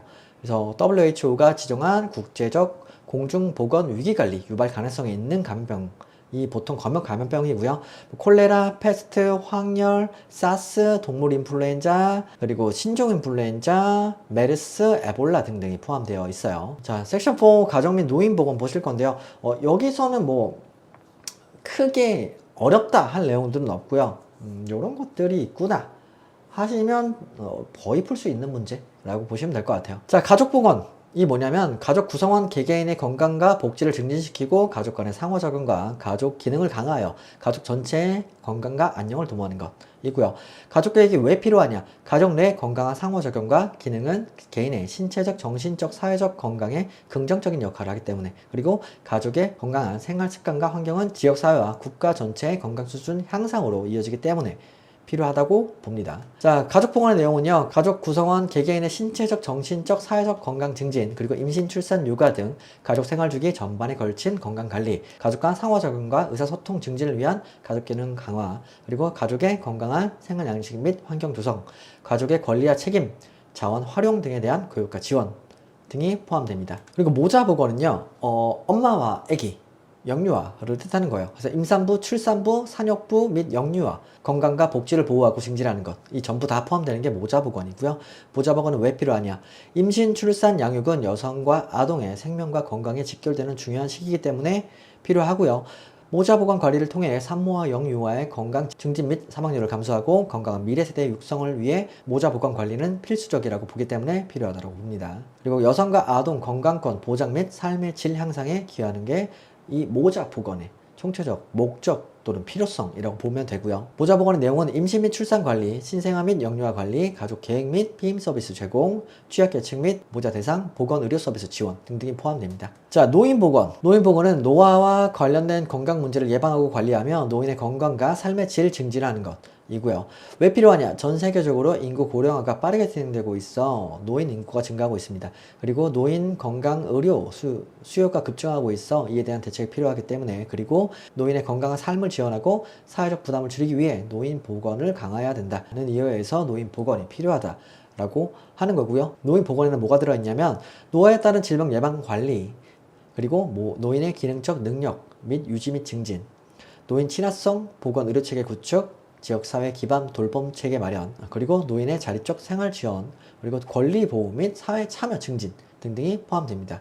그래서 노인 보건의 특징은요, 이게 그분들이 와서 받을 수가 없어요. 이런 보건이나 복지 서비스들을. 그래서 이제 가서 관리해야 되는 특징을 가지고 있어요. 개별 접촉을 통해서 건강검진, 예방접종, 건강교육, 그리고 예방적 건강관리 서비스 등을 제공해야 되는 것들이 이 노인 보건의 방법입니다. 자, 섹션 5 환경보건인데요. 환경보건도 자주 나와요. 자주 나오는 거라고 보시면 돼요. 좀 자세하게 보고 넘어갈게요. 자, 환경보건은 뭐냐면 인간의 건강과 안녕에 영향을 미치는 물리적, 화학적, 생물학적 요인을 파악하고 평가하며 이를 통제하는 모든 것을 목적으로 하는 학문 분야입니다. 자, 기후의 3대 요소, 기온, 기습, 기류가 있고요. 기온 같은 경우에는 기온은 기후를 결정하는 가장 중요한 요소 중에 하나고요. 실내에서 쾌적한 기온은 18도에서 플러스 마이너스 2도씨까지. 그리고 기습은 공기 중에 포함된 수증기량을 나타내는 지표고요. 실내의 쾌적한 습도는 40에서 70%까지가 쾌적한 습도입니다. 기류는 공기의 움직임을 나타내는 지표고요. 그래서 기후의 3대 요소는 기온, 기습, 기류가 있다 정도는 알고 가셔야 됩니다. 자, 기후의 4대 온열 요소는 기온, 기습, 기류, 복사열 4가지가 포함되고요. 체감온도는 기온, 기습, 바람 등의 다양한 기상 요인들을 복합적으로 작용하여 실제 느껴지는 온도를 나타내는 지표가 체감온도입니다. 자, 보건적 실내 온도와 습도. 실내 온도는 병실은 21도에서 플러스 마이너스 2도, 거실은 18도에서 플러스 마이너스 2도, 침실은 15도에서 플러스 마이너스 1도까지. 그리고 온도별 실내 습도는 15도대 70에서 80%, 18도에서 20도대 16에서 70%, 24도가 넘어갈 경우에는 40에서 60%가 권장되는 습도이고요. 불쾌지수는 기온과 상대 습도를 고려해서 실내 또는 실외 환경의 열적 불쾌감을 나타내는 지수입니다. 불쾌지수 구하는 공식은 잘 물어보진 않지만 안 물어봐요. 넘어갈게요. 공기의 성분은요, 일단 질소, 산소, 아르곤, 이산화탄소 등등이 들어있고요. 일단 공기 중에 제일 많이 포함되어 있는 기체는 질소예요. 78% 정도 포함되어 있고요. 산소는 21% 정도, 아르곤은 약 1% 정도 포함되어 있습니다. 그리고 이산화탄소는 공기 중에서 약 0.04% 정도 포함이 되어 있고요. 그리고 기체로 발생할 수 있는 이제 질병도 있어요. 일산화탄소 중독 발생할 수 있겠죠. 그러니까 CO 중독증이 발생할 수 있고요. 그리고 질소는 감압병이나 자만병, 압력이 급격히 감소할 때 발생하는 질병입니다. 어떤 증상이 있냐면 피부 발진 및 가려움, 관절 및 통증, 호흡곤란, 두통, 어지럼증, 구토, 설사, 의식저하, 혼수, 그리고 환각도 본다고 하더라고요. 좀 위험한 질병 중 하나고요. 군집독, 실내 공간에 수용 인원이 초과되는 경우 군집독 현상이 발생을 합니다. 이산화탄소 중독, 산소 부족, 열 중독, 각종 오염물질이 축적돼서 두통이나 어지럼증, 구토, 피부 발진 등의 증상이 나타나는 걸 군집독이라고 합니다. 대기오염 물질에서 중요한 것만 몇 개 보시면 황산화물, 산성비의 주 요인이고요. 황과 산소가 결합한 화합물이고요. 연료의 연소 과정에서 발생을 합니다. 그리고 또 보실 게 요즘에는 미세먼지, 그리고 염화불화탄소, CFC라고 하는데 프라운가스라고도 합니다. 프라운가스 요즘엔 안 써요. 안 써요. 왜 안 쓰냐면 성층권의 오존층을 파괴하는 주요 원인 물질로 알려져 있기 때문에 지금 전 세계적으로 다 사용하지 않는 게 염화불화탄소고요. 그리고 대기 오염 현상은 산성비, 황사, 뭐 열섬 현상, 스모그 현상, 기온 역전 현상 등등이 있는데 산성비는 황산화물, 질소산화물 등이 대기 중에 산화되어 황산과 질산을 형성하고 이것이 강수에 녹아내리는 현상입니다. 그리고 또 황사, 미세먼지 농도가 매우 높아지는 걸 황사라고 하죠. 그래서 호흡기 질환이나 안구 자극, 농작물 등이 피해를 입고 있고요. 그리고 기온 역전 현상. 기온 역전 현상은 야간에 지표면이 빠르게 냉각되면서 지표면 부근의 공기가 차가워지고 상대적으로 상층부의 공기가 더 따뜻해지면서 발생하는 현상입니다. 그래서 어떻게 되냐면 기온 역전 현상이 발생하면 대기 중 오염물질이 확산되지 못하고 지표면 부근에서 갇혀버려요. 그러니까 얘네들이 퍼져나가야 되는데 위에가 따뜻하니까 못 나가는 거예요. 그래서 거기에 이제 깔려있는 거라고 보시면 돼요. 겨울철 안정된 고기압에서 발생하거나 또는 대도시 지역에서 많이 나타나는 게 이 기온 역전 현상입니다. 그리고 수질오염, 물의 물리적, 화학적, 생물학적 특성이 변화해서 물의 본래 용도나 기능을 저해하는 상태로 수생태계의 건강성이 손상되어 수생물의 생육이나 생식에 악영향을 미치는 상태이고요. 여기서 볼 건 용어들 알고 가셔야 되는데 DO는 용존산소예요. 용존산소는 물속에 녹아있는 유리산소의 양을 뜻하는 지표고요. BOD는 생물학적 산소 요구량, 미생물에 의해 유기물이 분해될 때 필요한 산소량을 나타내는 지표예요. 그래서 DO가 높으면 오염이 높다라고 반영을 해요. 자, COD는 화학적 산소 요구량이에요. 그래서 산화제에 의해 유기물이 산화될 때 필요한 산소량을 나타내는 지표고요. BOD보다 조금 더 유기물 오염을 더 반영을 많이 할 수 있어요. 그래서 산업폐수 등 이런 유기물 오염도 측정에 많이 활용을 하고요. 얘도 마찬가지 값이 클수록 오염도가 심각하다라고 볼 수 있습니다. 부유물질은 SS라고 하고요. 물속에 떠있는 입자상 물질의 양을 나타내는 지표입니다. 그리고 대표적인 이제 음용수, 식수 오염 지표는 대장균으로 보통 써요. 대장균의 수를 나타내는 지표고요. 수영장 하천 등의 위생 상태를 점검할 때 많이 사용을 합니다. 자, 수질 중금속 오염 질병도 몇 개는 보고 가셔야 되는데 수은 중독은 미나마타병이 있고요. 카드뮴 중독은 이타이이타병, 골연화증이고요. 구토, 설사, 복통, 신장기능 저하 등등이 발생을 합니다. 이 정도는 알고 가셔야 되는 것들. 자, 물의 경도. 경도가 뭐냐면 그 칼슘이랑 마그네슘의 이온 농도를 나타내는 지표예요. 그러니까 경도가 높으면 잘 안 녹아요. 그러니까 뭐 비누라든지 이런 것들이 잘 안 녹아요. 그래서 경수는 이런 이제 농도가 높은 이런 이제 탄산칼슘이나 마그네슘 또는 황산칼슘, 황산마그네슘이 많이 녹아있는 애들을 경수라고 하고요. 비누 사용 시 거품이 잘 나지 않고요. 비누를 충분히 사용하면 잘 나지 않아요. 이런 애들이 경수 애들이고요. 근데 영구 경수도 있어요. 영구적 경수는 황산칼슘, 황산마그네슘이 녹아있는 물이에요. 그래서 잘 열을 가해도 이온들이 침전되지 않고요. 비누 사용할 때 거의 거품이 나지 않아요. 비누를 많이 써도 거품이 잘 안 생기는 애들이 이 영구 경수 애들입니다. 연수는 뭐냐면 칼슘이나 마그네슘 이온 농도가 거의 없는 애들. 비누 사용할 때 풍부한 거품이 생기고요. 세탁이나 요리할 때 좋은 애들이 이 연수예요. 주거 환경. 천장 높이는 일반적으로 2.4에서 2.7m를 권장을 하고요. 자연 조명 창문은요. 남향이나 동서양. 왜? 햇볕이 그쪽에서 들어오니까. 그리고 창의 면적은 바닥 면적의 14에서 20%가 적정합니다. 창문 높이는 바닥에서 0.8에서 1.2m 정도 높이부터 시작해서 올라가는 걸 권장을 합니다. 자, 산업보건 볼게요. 산업피로. 산업피로가 뭐냐면 작업 수행 능력이 감소하고 작업에 대한 동기, 흥미가 저하되며 정신적, 신체적 증상이 발생하는 상태고요. 산업피로의 원인은 장시간 노동, 작업 강도의 증가, 불규칙한 작업 스케줄, 열악한 작업 환경 등이 원인이 될 수 있습니다. 자, 산업피로의 종류는 신체적 피로, 정신적 피로, 감정적 피로, 사회적 피로 가 발생할 수 있고요. 산업피로의 대책은 작업 시간 관리, 작업 강도 조절, 작업 환경 개선, 근로자 건강 관리, 교육 및 훈련 강화 등등의 대책을 세울 수 있습니다. 산업재해 지표는요, 뭐 이건 잘 물어보진 않아요. 그냥 보고 간단하게 듣고 넘어가실게요. 산업재해 발생률은 근로자 100명당 발생한 재해 건수를 나타내는 지표입니다. 재해 건수를 근로자 수로 나눈 다음에 100 곱하시면 되고요. 그리고 재해 도수율은 뭐냐면 100만 시간 근로 시 발생한 재해 건수를 나타내는 지표. 재해 건수 나누기 총 근로 시간 곱하기 100만 이렇게 하시면 되는 거라고 보시면 되고요. 보통 이제 뭐 건설 현장이나 아니 뭐 요즘에 뭐 마트 가도 있더라고요. 이렇게 이제 지표로 많이 써놨죠. 그래서 이렇게까지 보시면 될 것 같아요. 자, 섹션 6번 식품위생 보겠습니다. 식품위생은 식중독 관련된 애들, 그리고 독소 관련된 것들, 이런 것들이 나오시는데, 그래도 꽤 잘 나오는 편이에요. 그러니까 안 보고 가셨다가 조금 낭패를 볼 수 있는 게 이 식품위생 부분이고요. 자, 식품위생은 뭐냐면 식품이 안전하고 건전하며 영양가 있는 상태로 생산, 가공, 보관, 유통, 조리 및 소비되도록 하는 모든 조건과 수단을 말합니다.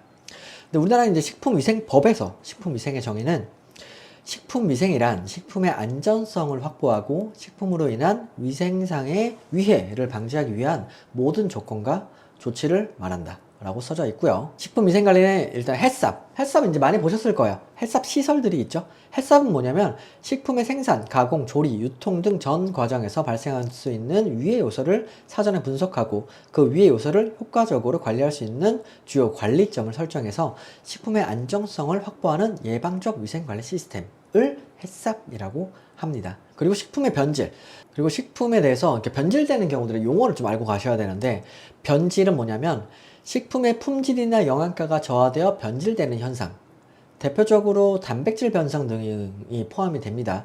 변폐는 뭐냐면 식품의 외관, 질감, 향미 등이 변화하는 변질 현상이고요. 과일이나 채소, 유제품 등이 주로 발생을 합니다. 산패는 뭐냐면 지방이나 유지 등의 산화에 의해서 발생하는 변질의 현상이고요. 튀김류, 견과류, 유지류 등에서 많이 발생을 합니다. 부패는 주로 세균에 의해서 발생하는 변질 현상이고요. 단백질이 분해돼서 악취가 발생하는 것이 특징입니다. 육류, 어류 등에서 주로 일어나는 변질의 유형이고요. 발효는 미생물의 식품 성분을 분해해서 새로운 물질을 생성하는 변질 현상이에요. 치즈, 술, 김치 등의 발효식품에서 의도적으로 일어나는 변화고요. 미생물 대사 산물에 의해서 향미나 질감 등이 변화하는 게 발효라고 합니다. 식품의 물리적 보존 방법, 저온 처리가 있고요.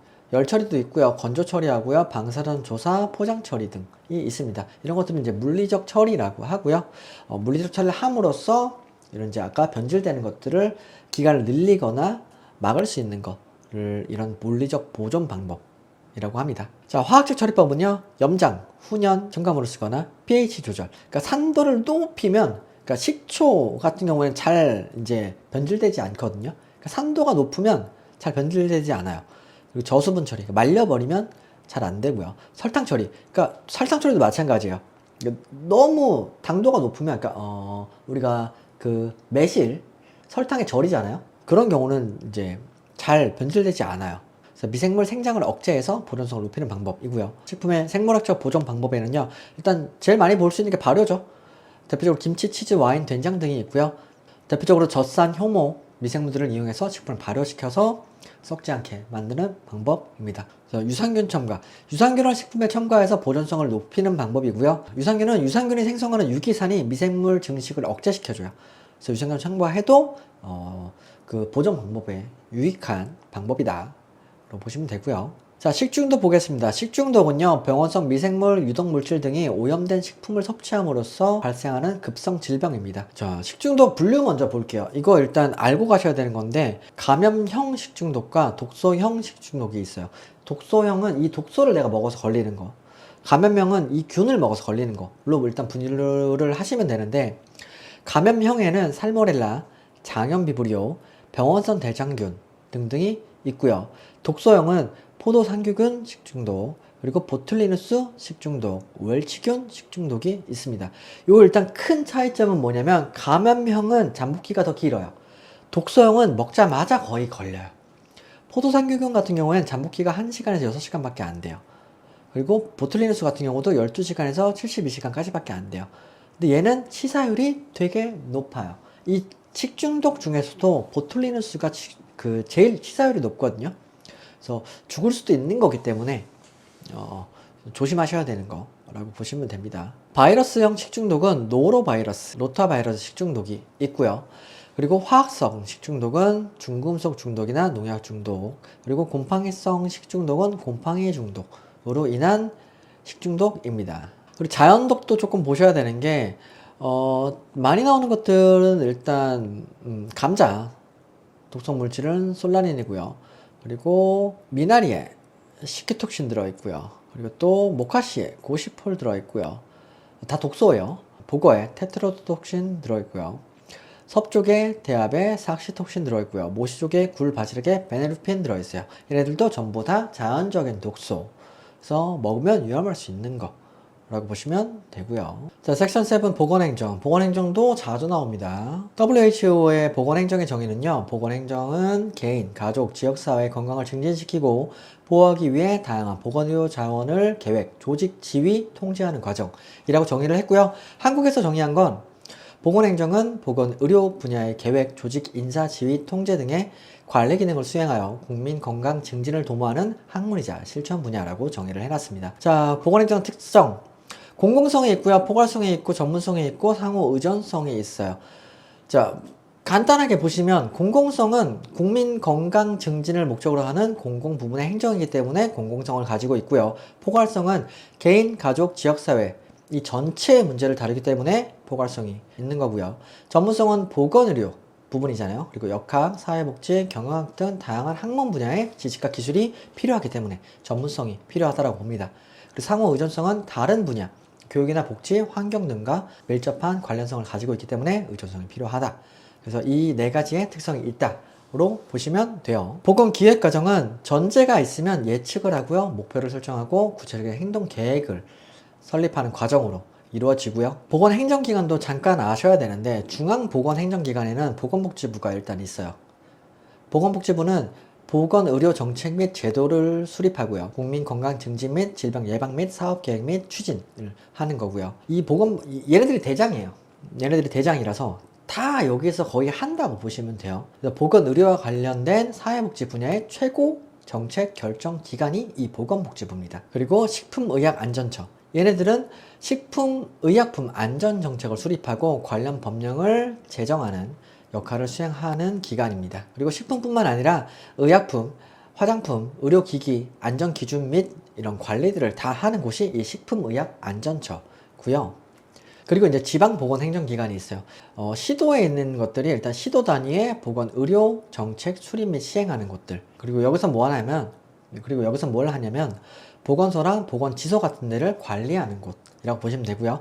시군구 보건행정조직에는 일단 보건소가 있어요. 보건소의 역할은 지역 주민의 보건의료 및 건강 증진 서비스를 제공하는 것이 목적이고요. 그리고 보건지소는 뭐냐면 시군구 밑에 보건지소는 읍면 단위에 설치되는 애들, 그리고 보건진료소는 리 단위에 설치되는 애들이라고 보시면 됩니다. 그래서 여기는 의사가 근무를 하지 않는 곳 이라고 보시면 돼요. 그래서 간호사가 보통 주로 있습니다. 보건소의 주요 업무는요, 지역 보건 및 건강 증진 사업, 그리고 감염병 예방 관리, 공중 보건 위생 관리, 응급 의료 체계, 그리고 보건 의료 행정 지원 등을 주로 하고 있고요. 자, 사회보장 제도도 보고 가셔야 되는데, 일단 사회보험 서비스. 사회보험에는 국민연금, 건강보험, 고용보험, 산재보험 등이 포함이 되어 있고요. 공공부조 서비스, 국민기초생활보장제도, 긴급복지지원제, 장애인 연금 등이 공공부조에 포함되어 있습니다. 그리고 사회 서비스는 보육 서비스, 노인 장기 요양보험, 장애인 활동 지원 등이 포함이 되고요.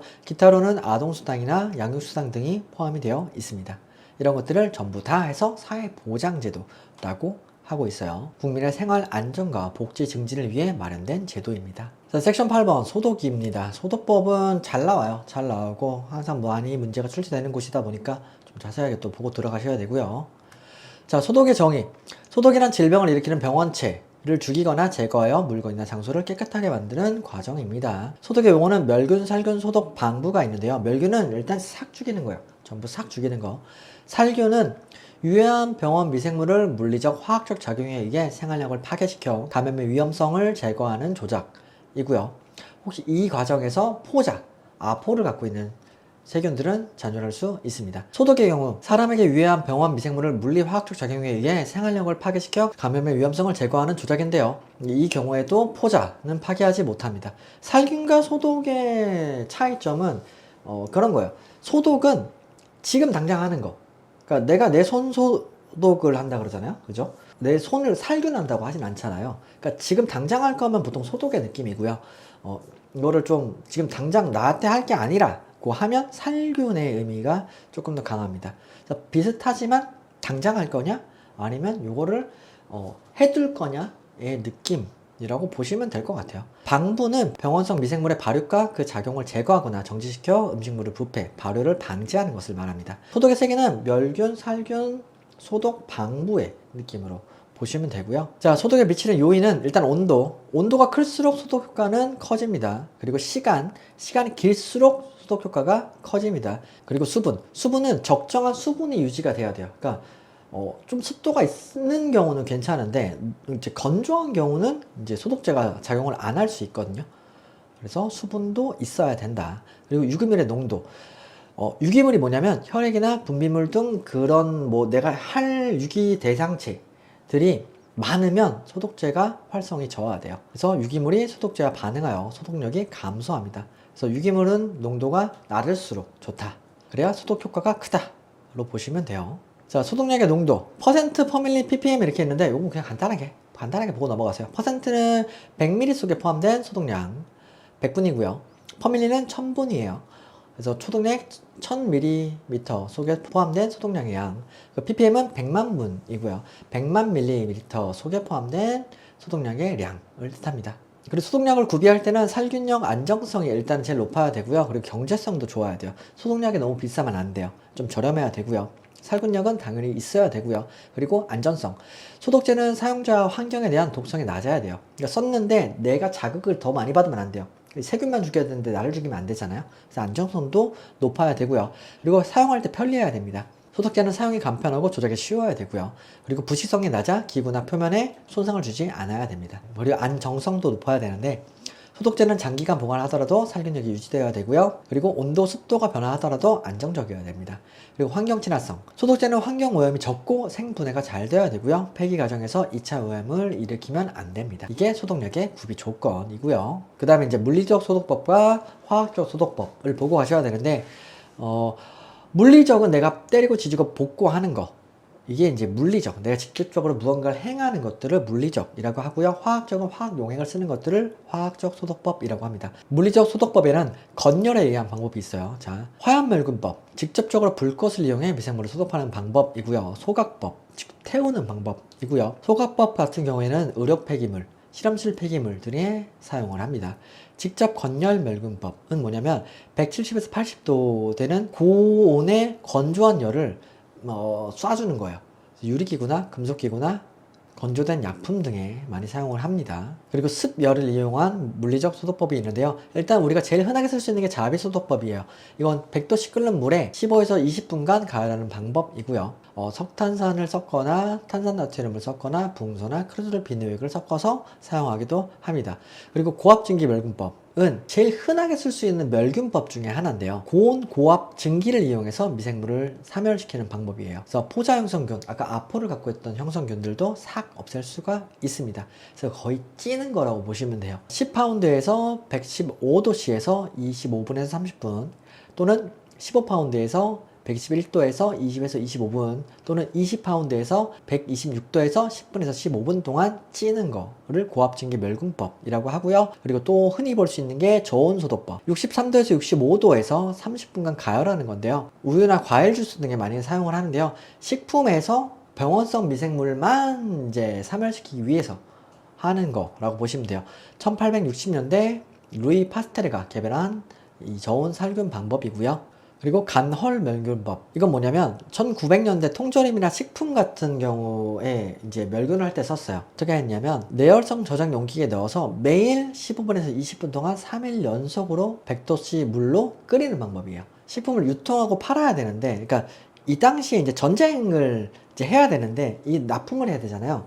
근데 이제 자꾸 이제 그 식품 깡통 먹고 깡통에 이제 보툴린스균 같은 게 많이 발생하거든요. 그래서 그런 거 먹고서 이제 죽거나 그런 경우들이 많이 발생을 하다 보니까 이때 이제 만들어진 게 간헐 멸균법이에요. 그리고 물리적 소독법 중에서 무가열에 의한 방법. 자, 일강 소독법이 있습니다. 자외선 B에 의해서 미생물의 DNA를 파괴시켜서 하는 일강 소독법이 있고요. 햇볕에 널어놓으면 살균돼요. 그 방법이에요. 그 방법이고요. 그리고 자외선 살균법은 자외선을 쏴서 이제 그 살균하시는 방법인데 단점은 그 부분만 돼요. 그 부분만. 이제 뭐 투과가 되는 공기나 물 같은 경우는 이렇게가 다 되는데 이제 뭐 그런 도구들 있잖아요. 한쪽 면에만 빛이 조사되는 경우들, 그런 경우는 한쪽 면만 됩니다. 그래서 보통 이제 자외선 살균기 같은 경우는 좌우가 반사가 되는 재질로 되어 있는 경우들이 많아요. 그래서 그런 것들을 사용하셔야 되고요. 그리고 세균 여과법. 요거는 이제 자주 나오는 건데, 혈청이나 주사액, 안약, 수액 등을 무균 처리할 때 쓰는 거예요. 미세 공극을 가진 여과막을 통과시켜 미생물을 제거하는 방법이고요. 0.2에서 0.45 마이크로미터 크기의 공극을 가진 멤브레인 필터를 사용을 합니다. 근데 바이러스는 또 제거가 안 돼요. 그래서 균 제거할 때 사용하시는 게 이 세균 여과법이에요. 자, 화학적 소독법 볼게요. 요거는 이제 자주 나오는 애들, 제가 빨간 글씨 쳐놓는데, 석탄산, 페놀이라고 하고요. 모든 소독제의 지표로 사용이 되고 있습니다. 근데 이제 단백질을 응고시키는 성분이 있다 보니까 사람한테 잘 쓰진 않아요. 일반적으로 3% 농도로 희석해서 사용을 하고요. 독성이 있어서 인체에는 잘 사용하지 않습니다. 그리고 금속을 부식시키는 성질을 가지고 있어서 이거 뭐 잘 안 써요. 잘 안 써요. 요즘에는 잘 쓰진 않는 거라고 보시면 되고요. 그냥 지표로서 의미가 있다. 그렇게 보시면 됩니다. 그리고 크레졸. 크레졸은 석탄산보다 살균력이 강해요. 지방을 용해시키는 성질도 있어요. 그래서 이미용실 바닥 청소나 도구 청소할 때 사용을 하고요. 3% 농도로 희석해서 사용을 합니다. 피부에는 자극은 없지만 냄새가 매우 강해요. 저희도 이제 바닥 청소할 때 종종 쓰는데, 한 번 하고 나면 이 냄새가 한참 안 빠져요. 좀 독하다. 하지만 자극은 없다. 자, 승홍수는 강한 살균력과 소독력을 가지고 있고요. 일반적으로 0.1%만 희석해서 사용을 합니다. 독성이 매우 강하고요. 금속을 부식시키는 성질이 있어서 인체나 금속에는 부적합하고요. 염소는 상하수도 소독에 또는 식수 처리할 때, 수영장 소독할 때, 표백제나 살균제에 사용할 때 많이 사용을 합니다. 강력한 산화 효과를 가지고 있고요. 살균 및 효독 효과가 매우 좋습니다. 에탄올은 일반적으로 많이 우리가 사용하는 거라고 보시면 되고요. 단백질 변성 및 세포 파괴를 위한 강력한 살균 효과를 가지고 있어요. 일반적으로 70% 농도를 사용을 하고요. 그리고 약국에서 파는 것들은 83%로 희석되어서 파는 것들도 있습니다. 그래서 피부 소독, 의료 기구 소독, 임용실 기구 소독 등에 매우 적합하고요. 일반적인 우리가 흔하게 편하게 사용할 수 있는 것들 중에 하나예요. 그리고 가격이 매우 저렴합니다. 과산화수소, 포자 형성군에 효과가 있고요. 과산화수소는 우리가 상처 소독 했을 때 보통 많이 사용을 하죠. 자극이 적고 창상, 치과 처치, 표면 소독, 식품 살균 등에 사용을 하고 있고요. 생석회는 산화칼슘으로 이루어져 있고요. 백색 가루로 되어 있다 보니까 표백분이라고도 해요. 그래서 하수도 처리할 때, 토양 소독할 때, 병원 폐기물 등을 소독할 때 사용을 하고요. 포르말린은 포자 형성군에 얘도 효과가 있어요. 그래서 포르말데히드 36% 농도로 사용을 하는데, 옛날 이제 과학실 가시면 개구리 같은 거 해부해서 이제 포르말린에 담가 놓고 하는 용도로, 이런 병리 표본 고정할 때 사용을 하거나 조직을 보존하거나 살균 및 소독할 때 사용을 합니다. 하지만 요즘에는 흔하게 볼 수는 없고요. 또 실험실에서는 자주 쓰시죠. 이제 일반인들이 보기는 좀 어려운 게 포르말린. 그리고 머큐로크롬. 머큐로크롬은 뭐냐면 빨간 약이에요. 빨간 약. 2% 소형액으로 주요 사용을 하고요. 피부 소독, 창상 치료, 상처 소독 등의 효과가 있는 소독제입니다. 자, 가스를 이용한 방법도 있는데요. 일단 오존 가스는 이제 강력한 산화력을 가지고 있고요. 세균, 바이러스, 곰팡이 등에 매우 효과적이고요. 공기 중이나 물에 오존을 주입해서 소독을 진행을 하고요. 인체는 유해해서 사용 후에 충분한 환기가 필요로 합니다. 에틸렌 옥사이드, 이온, 가스 소독이라고도 하는데, 이것도 이제 저온 소독의 방법 중 하나예요. 그래서 포장재나 기구나 이런 이제 내부 소독, 이제 가스를 이용해서 하다 보니까 효과가 좋지만 인체에는 유해하기 때문에 안전관리가 매우 중요한 방법 중에 하나입니다. 자, 그리고 비누를 이용한 방법은 역성 비누. 우리가 일반적으로 집에서 쓰는 비누들도 세균 세척하고 살균력도 있어요. 하지만 의료기관에서 그런 일반 비누를 쓰진 않고 그때는 역성 비누를 사용을 해요. 세척력과 살균력, 소독력이 매우 좋고요. 식품 산업 등에 사용이 됩니다. 피부에 자극이 적고 안정성이 높은 편이고요. 임용실에서도 보통 이제 도구들 닦을 때나 손 소독할 때 역성 비누를 사용하기도 합니다.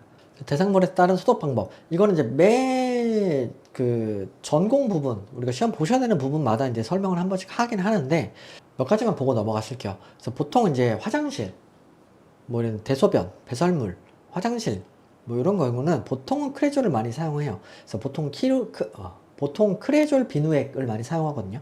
크레졸 비누액을 섞어서 물에 희석해서. 크레졸은 3% 희석해서 사용을 했었죠. 크레졸 비누액은 크레졸보다 또 반 정도 희석되어 있어요. 50% 크레졸이거든요. 크레졸 비누액을 희석할 때는 6%로 희석해서 보통 사용을 합니다. 그리고 의류나 침구류 이런 것들은 일간 소독하는 게 좋고요. 그리고 플라스틱, 고무나 가죽 같은 경우에는 열이 없는 제품으로, 열이 없는 소독 방법으로 보통 사용을 합니다. 그리고 환자들, 우리가 객담이라고 그러죠. 감염병 환자들이 썼던 옷이나 뭐 의류나 이런 도구들 같은 경우에는 보통 태워서 소독을 해요. 그렇게 보시면 됩니다. 네, 여기까지. 자, 섹션 9번 미생물 볼게요. 자, 미생물은 뭐냐면 너무 작아서 육안으로 관찰할 수 없는 0.1mm 이하의 미세한 생물체로서 세균, 곰팡이, 리케차, 미코플라즈마, 바이러스, 효모, 원생동물들이 모두 포함됩니다. 미생물의 크기는 곰팡이가 일단 제일 크고요. 곰팡이 눈에 보이죠? 그 다음에 효모, 그 다음에 스피로에타, 그 다음에 세균, 리케차, 바이러스 순으로 작아집니다. 미생물의 종류는 일단 첫 번째 세균. 세균에는 구균, 간균, 나성균들이 있어요. 바이러스보다 크지만 현미경으로 관찰해야 되는 작은 단위의 단세포고요. 구균, 간균, 나성균들이 있어요. 그래서 모양에 따라서 구분해 놓은 거라고 보시면 됩니다. 그리고 바이러스. 일단 제일 잘 나오는 게 바이러스죠. 세포 구조가 없고 유전물질, DNA 또는 RNA를 가지고 있습니다. 둘 다 가지고 동시에 갖고 있진 않아요. 단백질로만 구성되어 있어서 숙주세포 내에서만 증식할 수 있는 기생체예요. 무조건 바이러스는 숙주가 있어야 되고요. 크기가 매우 작아서 전자현미경으로 관측이 가능합니다. 과학 현미경으로는 관측이 불가한 사이즈고요. 바이러스에 따라서 DNA형 또는 RNA형으로 따로따로 분류가 되어 있어요. 그리고 리케차, 세균과 바이러스의 중간 크기고요. 세포 내 기생체로 숙주 세포 내에서만 증식할 수 있습니다. 뭐 발진열이나 발진 티푸스, QR, 쯔쯔가모시 등이 리케차에 포함되어 있고요. 진균류, 진균류는 진핵생물이고요. 세포 벽이 존재하고 포장성이 가능하고 호기성 대사를 하는 특징이 있어요.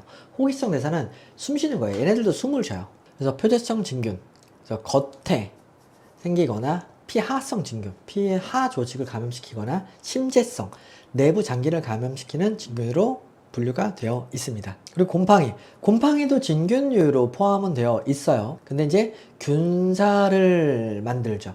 제가 눈에 보여요.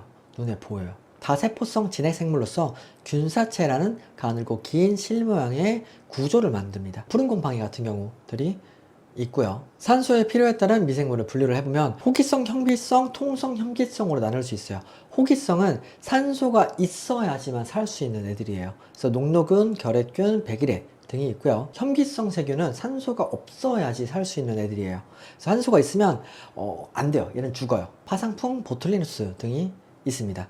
그래서 현기성 애들, 보툴리누스 같은 경우에는 막혀있는, 산소가 아예 없는 그런 데서 잘 살아요. 통성 현기성균은 산소가 있으면 호기성이 되고요. 없으면 현기성이 돼요.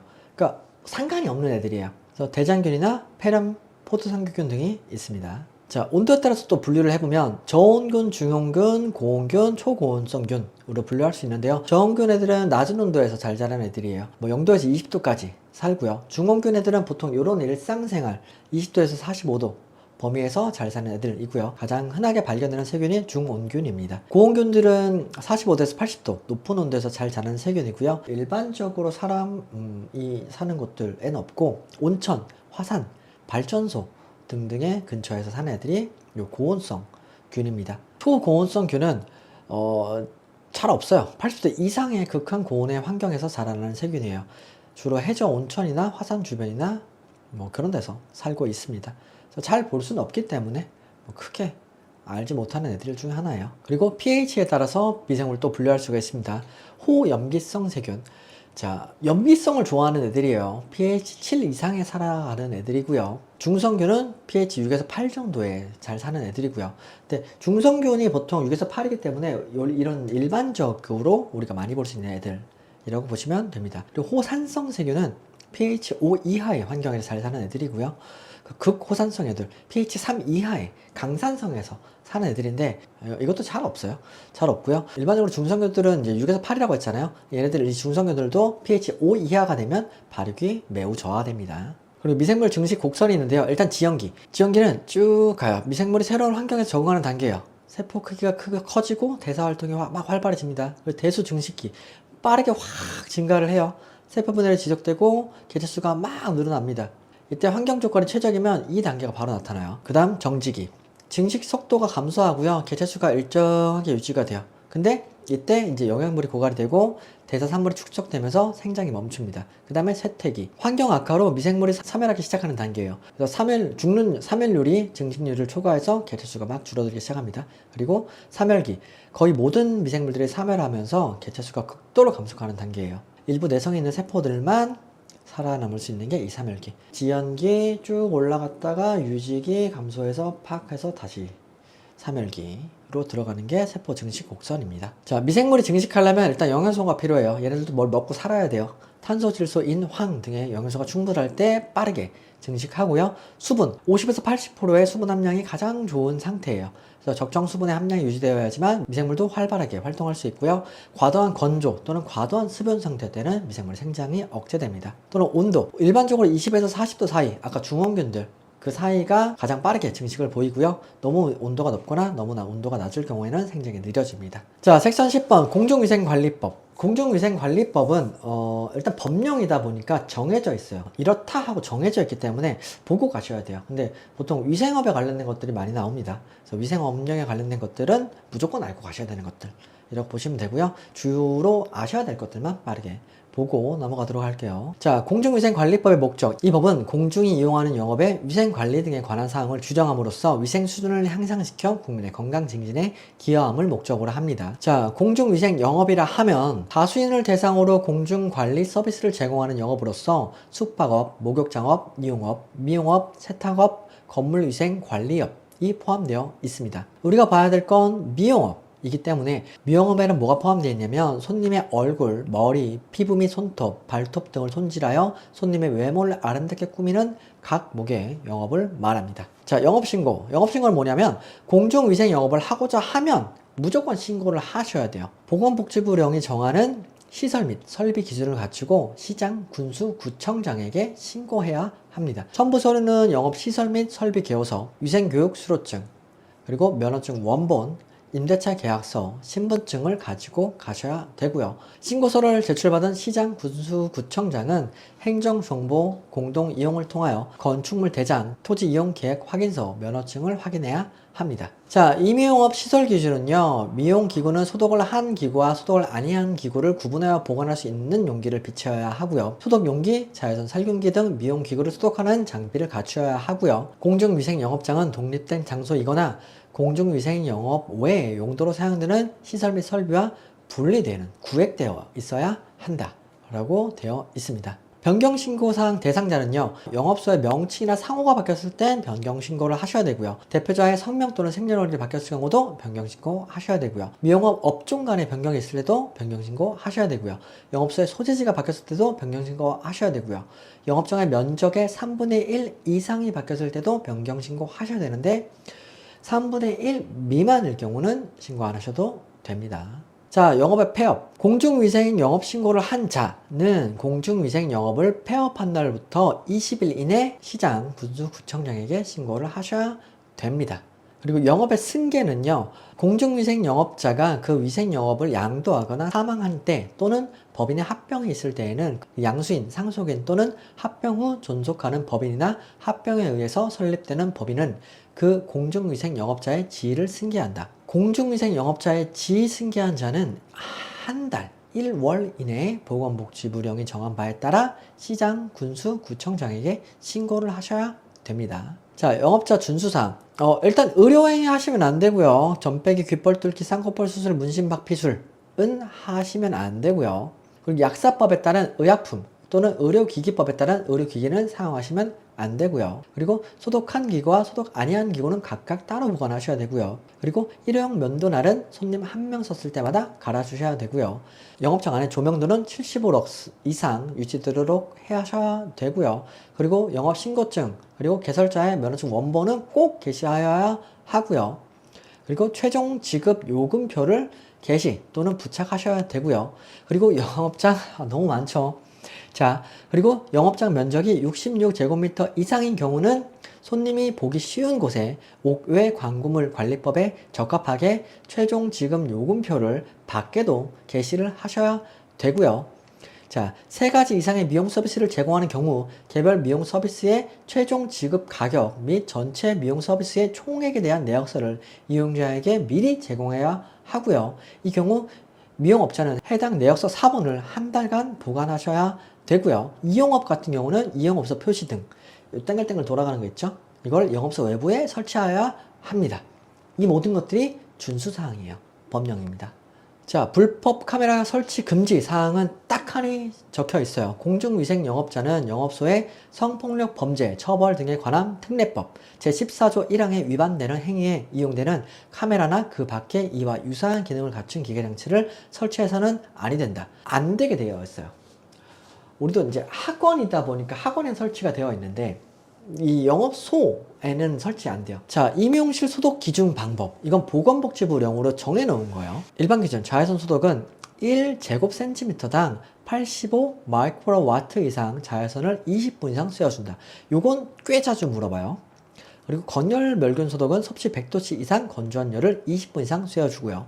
증기 소독은 섭씨 100도씨 이상 습한 열에 20분 이상 쐬어주고요. 열탕 소독은 섭씨 100도씨 이상 물속에 10분 이상 끓여주고요. 석탄산 소독은 석탄산 3%, 물 97%의 수용액을 만들어서 10분 이상 담가두고요. 크레졸 3%, 물 97%의 수용액을 만들어서 10분 이상 담가두고요. 에탄올은 에탄올 70%, 수용액에 10분 이상 담가두고요. 또는 에탄올 수용액을 머금은 면 또는 거즈로 기구의 표면을 닦아준다. 라고 보건복지부령에서 아예 정해놨어요. 자, 일단 면허 볼게요.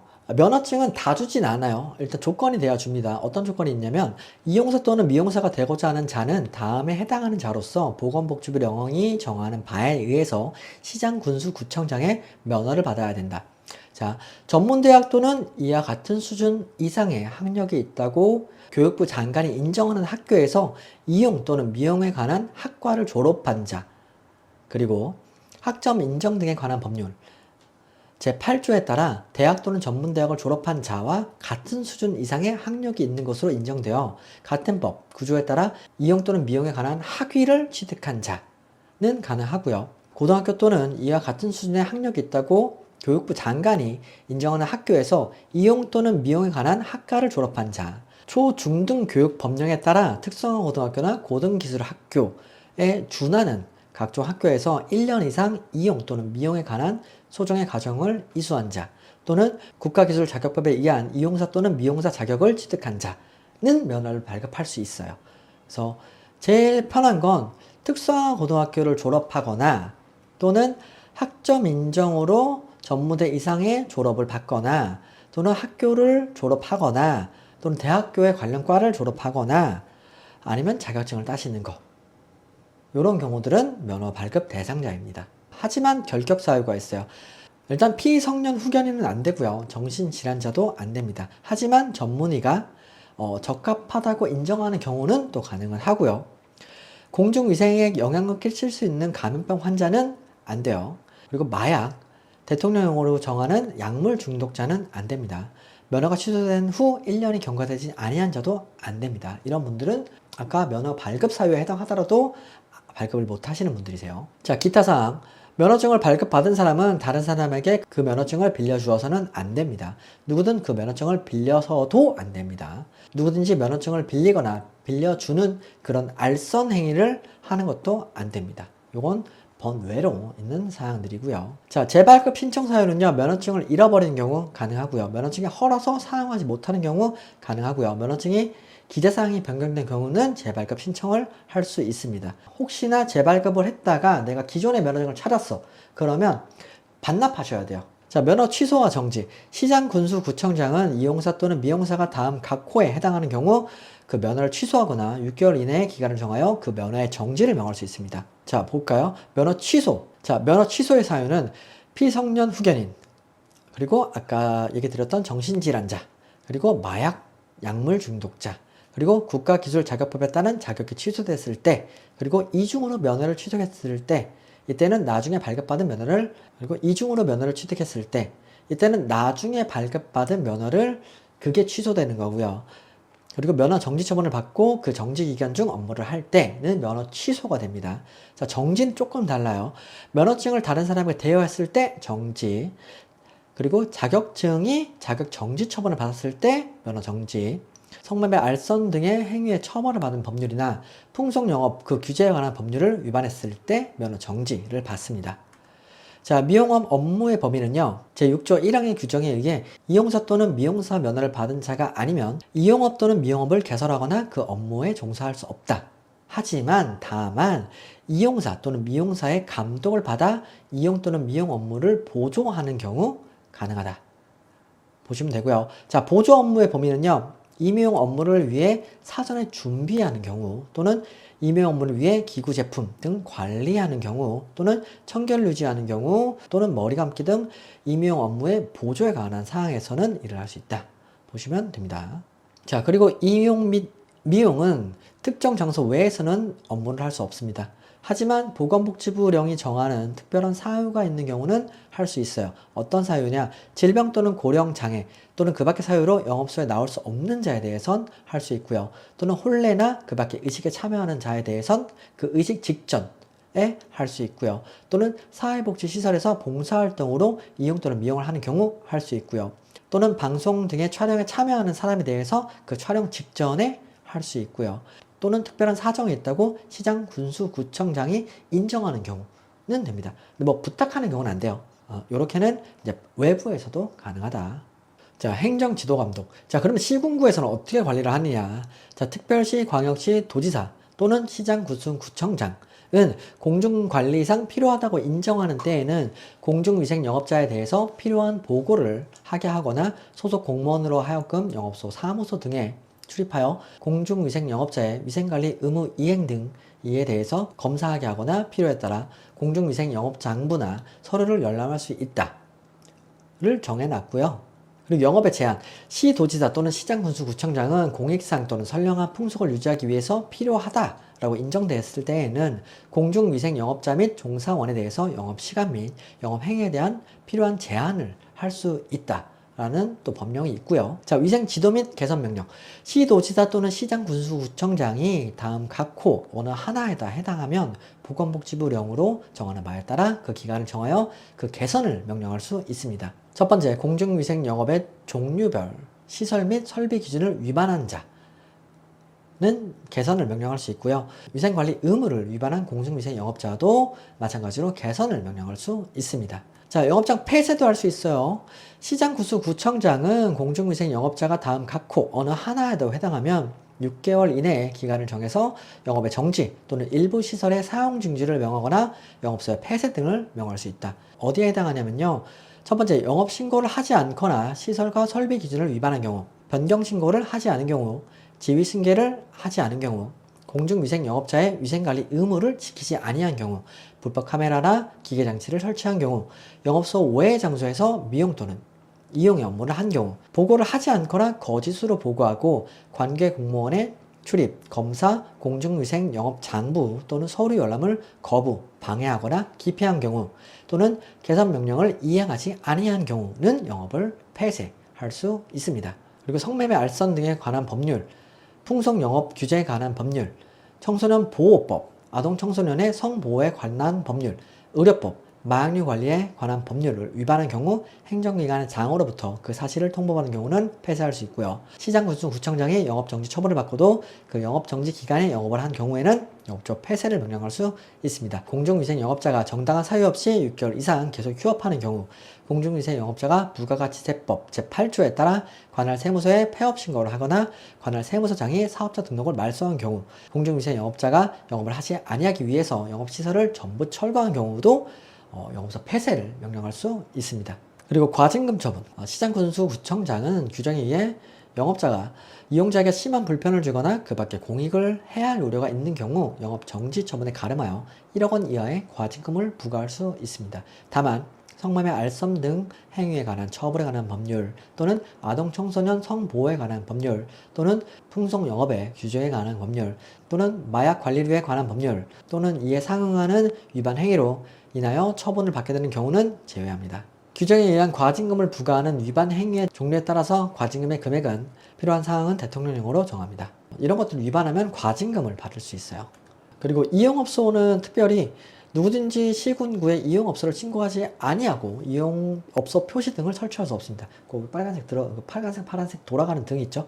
그거는 신고를 하셔야지만 이용업소만 할 수 있는 거. 그 위반 사실 공표. 시장 군수구청장은 행정처분이 확정된 공중위생 영업자에 대한 처분 내용, 해당 영업소의 명칭, 그리고 처분에 관한 영업 정보를 대통령으로 정하는 바에 따라 공표하여야 합니다. 그리고 청문. 시장군수구청장은 다음 각 호 어느 하나에 해당하는 처분을 하려면 청문을 해야 합니다. 자, 이용사와 미용사의 면허 취소 또는 면허 정지를 할 때는 청문을 해야 되고요. 영업 정지 명령, 일부 시설의 사용 중지 명령 또는 영업적 폐쇄 명령을 할 때는 청문을 꼭 시행하셔야 합니다. 업소 위생서비스 수준평가. 시도지사는 공중위생영업소의 위생관리 수준을 향상시키기 위해서 위생서비스 평가 계획을 수립하여 시장군수구청장에게 통보해야 합니다. 평가의 주기는 2년마다 실시를 하고요. 방법은 어떻게 하냐면 보통 찾아오세요. 오셔서 평가를 하고 가요. 근데 얘기 없이 그냥 와요. 그냥 와요. 옛날에는 얘기하고 왔었는데 요즘에는 그냥 불시로 오시더라고요. 그래서 평가 계획에 따라 관할 지역별 세부 평가 계획을 수립한 후 평가하고요. 관련 전문 기관 및 단체로 하여금 위생 서비스 평가를 실시합니다. 위생관리 등급은 최우수, 우수, 일반으로 나뉘어지고요. 평가하시고 나면 그 다음 우편으로 보통 주세요. 그래서 최우수는 녹색, 우수는 황색, 일반은 백색 등급을 받고요. 이거 외에는 등급은 없습니다. 그러고 보니 작년에 2번인가 3번 왔던 것 같아요. 불시로 또 오시기도 하세요. 그러니까 딱 한 번만 오는 건 아니에요. 불시로 또 오고 갑자기 불시 점검이라고 그냥 오시더라고요. 그렇게 하기도 합니다. 그건 다 어디서 정하는 거? 관할 지역별 평가 계획을 수립할 때 할 수 있는 거라고 보시면 되세요. 공중위생감시원. 자, 공중위생감시원은 아까 이제 오셔서 감시하시는 분들도 있고요. 아니면 이런 분들도 있는 거예요. 명예공중감시원도 있거든요. 명예공중감시원은 시도지사가 다음에 해당하는 자에 대해서 위촉을 합니다. 공중위생에 관한 지식과 관심이 있는 자, 소비단체, 공중위생 관련 협회 또는 단체 소속 직원 중 당해, 단체 등이 장이 추천하는 자는 명예공중감시원으로 할 수 있어요. 이분들은 뭐 하시냐면 공중위생감시원이 행하는 검사 대상물의 수거 지원을 하시고요. 법령 위반 행위에 대한 신고 및 자료 제공을 하고요. 그리고 그 밖에 공중위생에 관한 홍보 계몽, 공중위생 관리 업무와 관련해서 시도지사가 따로 정한 업무 것들을 수행을 합니다. 공중위생감시원이랑은 다른 거예요. 그리고 공중위생영업자 단체의 설립에 대한 조건. 공중위생영업자는 공중위생과 국민보건의 향상을 기하고 그 영업의 건전한 발전을 도모하기 위해 영업의 종류별로 전국적인 조직을 가지는 영업자 단체를 설립할 수 있다라고 되어 있고요. 위생교육은 공중위생영업자는 매년 위생교육을 지금 3시간씩 받으셔야 돼요. 규정에 의하는 신고를 하고자 하는 경우 미리 위생교육을 받아야 되고요. 그리고 부득이한 사유가 있는 경우는 영업 개시 후 6개월 이내에 위생교육을 받을 수 있습니다. 그리고 규정에 따라 위생교육을 받아야 하는 자 중 영업에 직접 종사하지 아니하거나 2곳 이상의 장소에서 영업을 하는 자는 종업원 또는 영업장별로 공중위생에 관한 책임자를 지정하고 그 책임자로 하여금 위생교육을 받게 하여야 합니다. 자, 벌칙. 요거는 이제 자주 나오는 3가지 틀이에요. 1년 이하의 징역 또는 1,000,000원 이하의 벌금.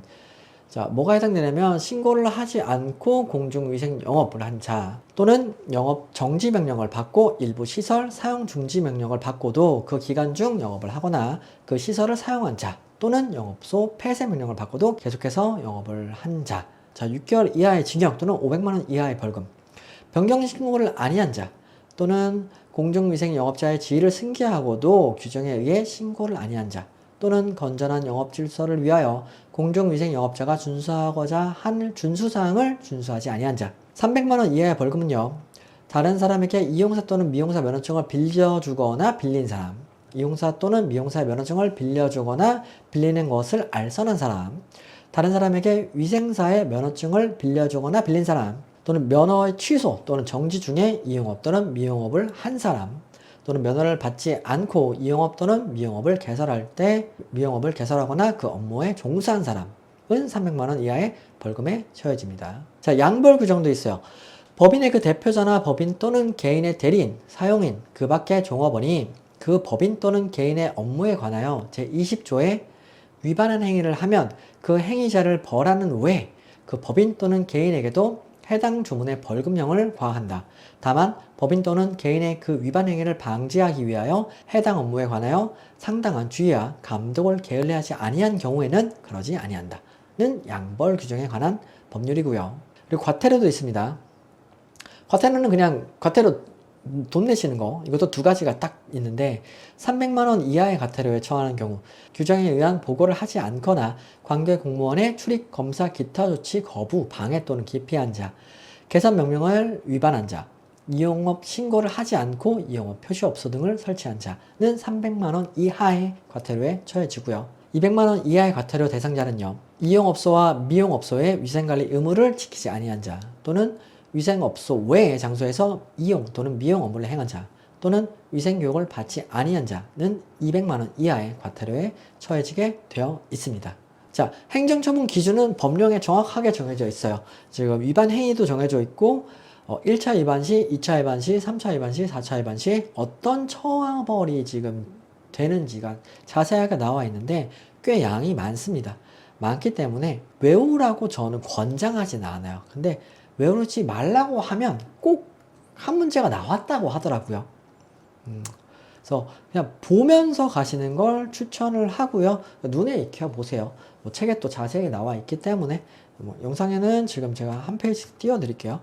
한 페이지 띄워 드릴 거기 때문에 자세히 보시고요.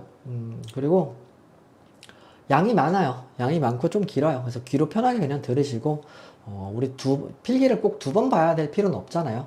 그러니까 실기는 이제 한 번, 두 번, 세 번, 뭐 많으시면 5번까지, 진짜 많이 보면 8번까지 간 친구가 있긴 한데 그렇게까지 갈 필요는 꼭 없잖아요. 8번은 우리 10년 동안의 기록이긴 해요. 굳이 그럴 필요는 없고요. 보통은 3번 안에 끝내시고요. 보통 웬만하면 한 번 안에 합격하시는 게 제일 좋으시고요. 필기도 굳이 많이 갈 필요는 없으시잖아요. 그래서 공부 제대로 확실하게 우리 60점 넘으실 수 있도록 하시도록 하고요.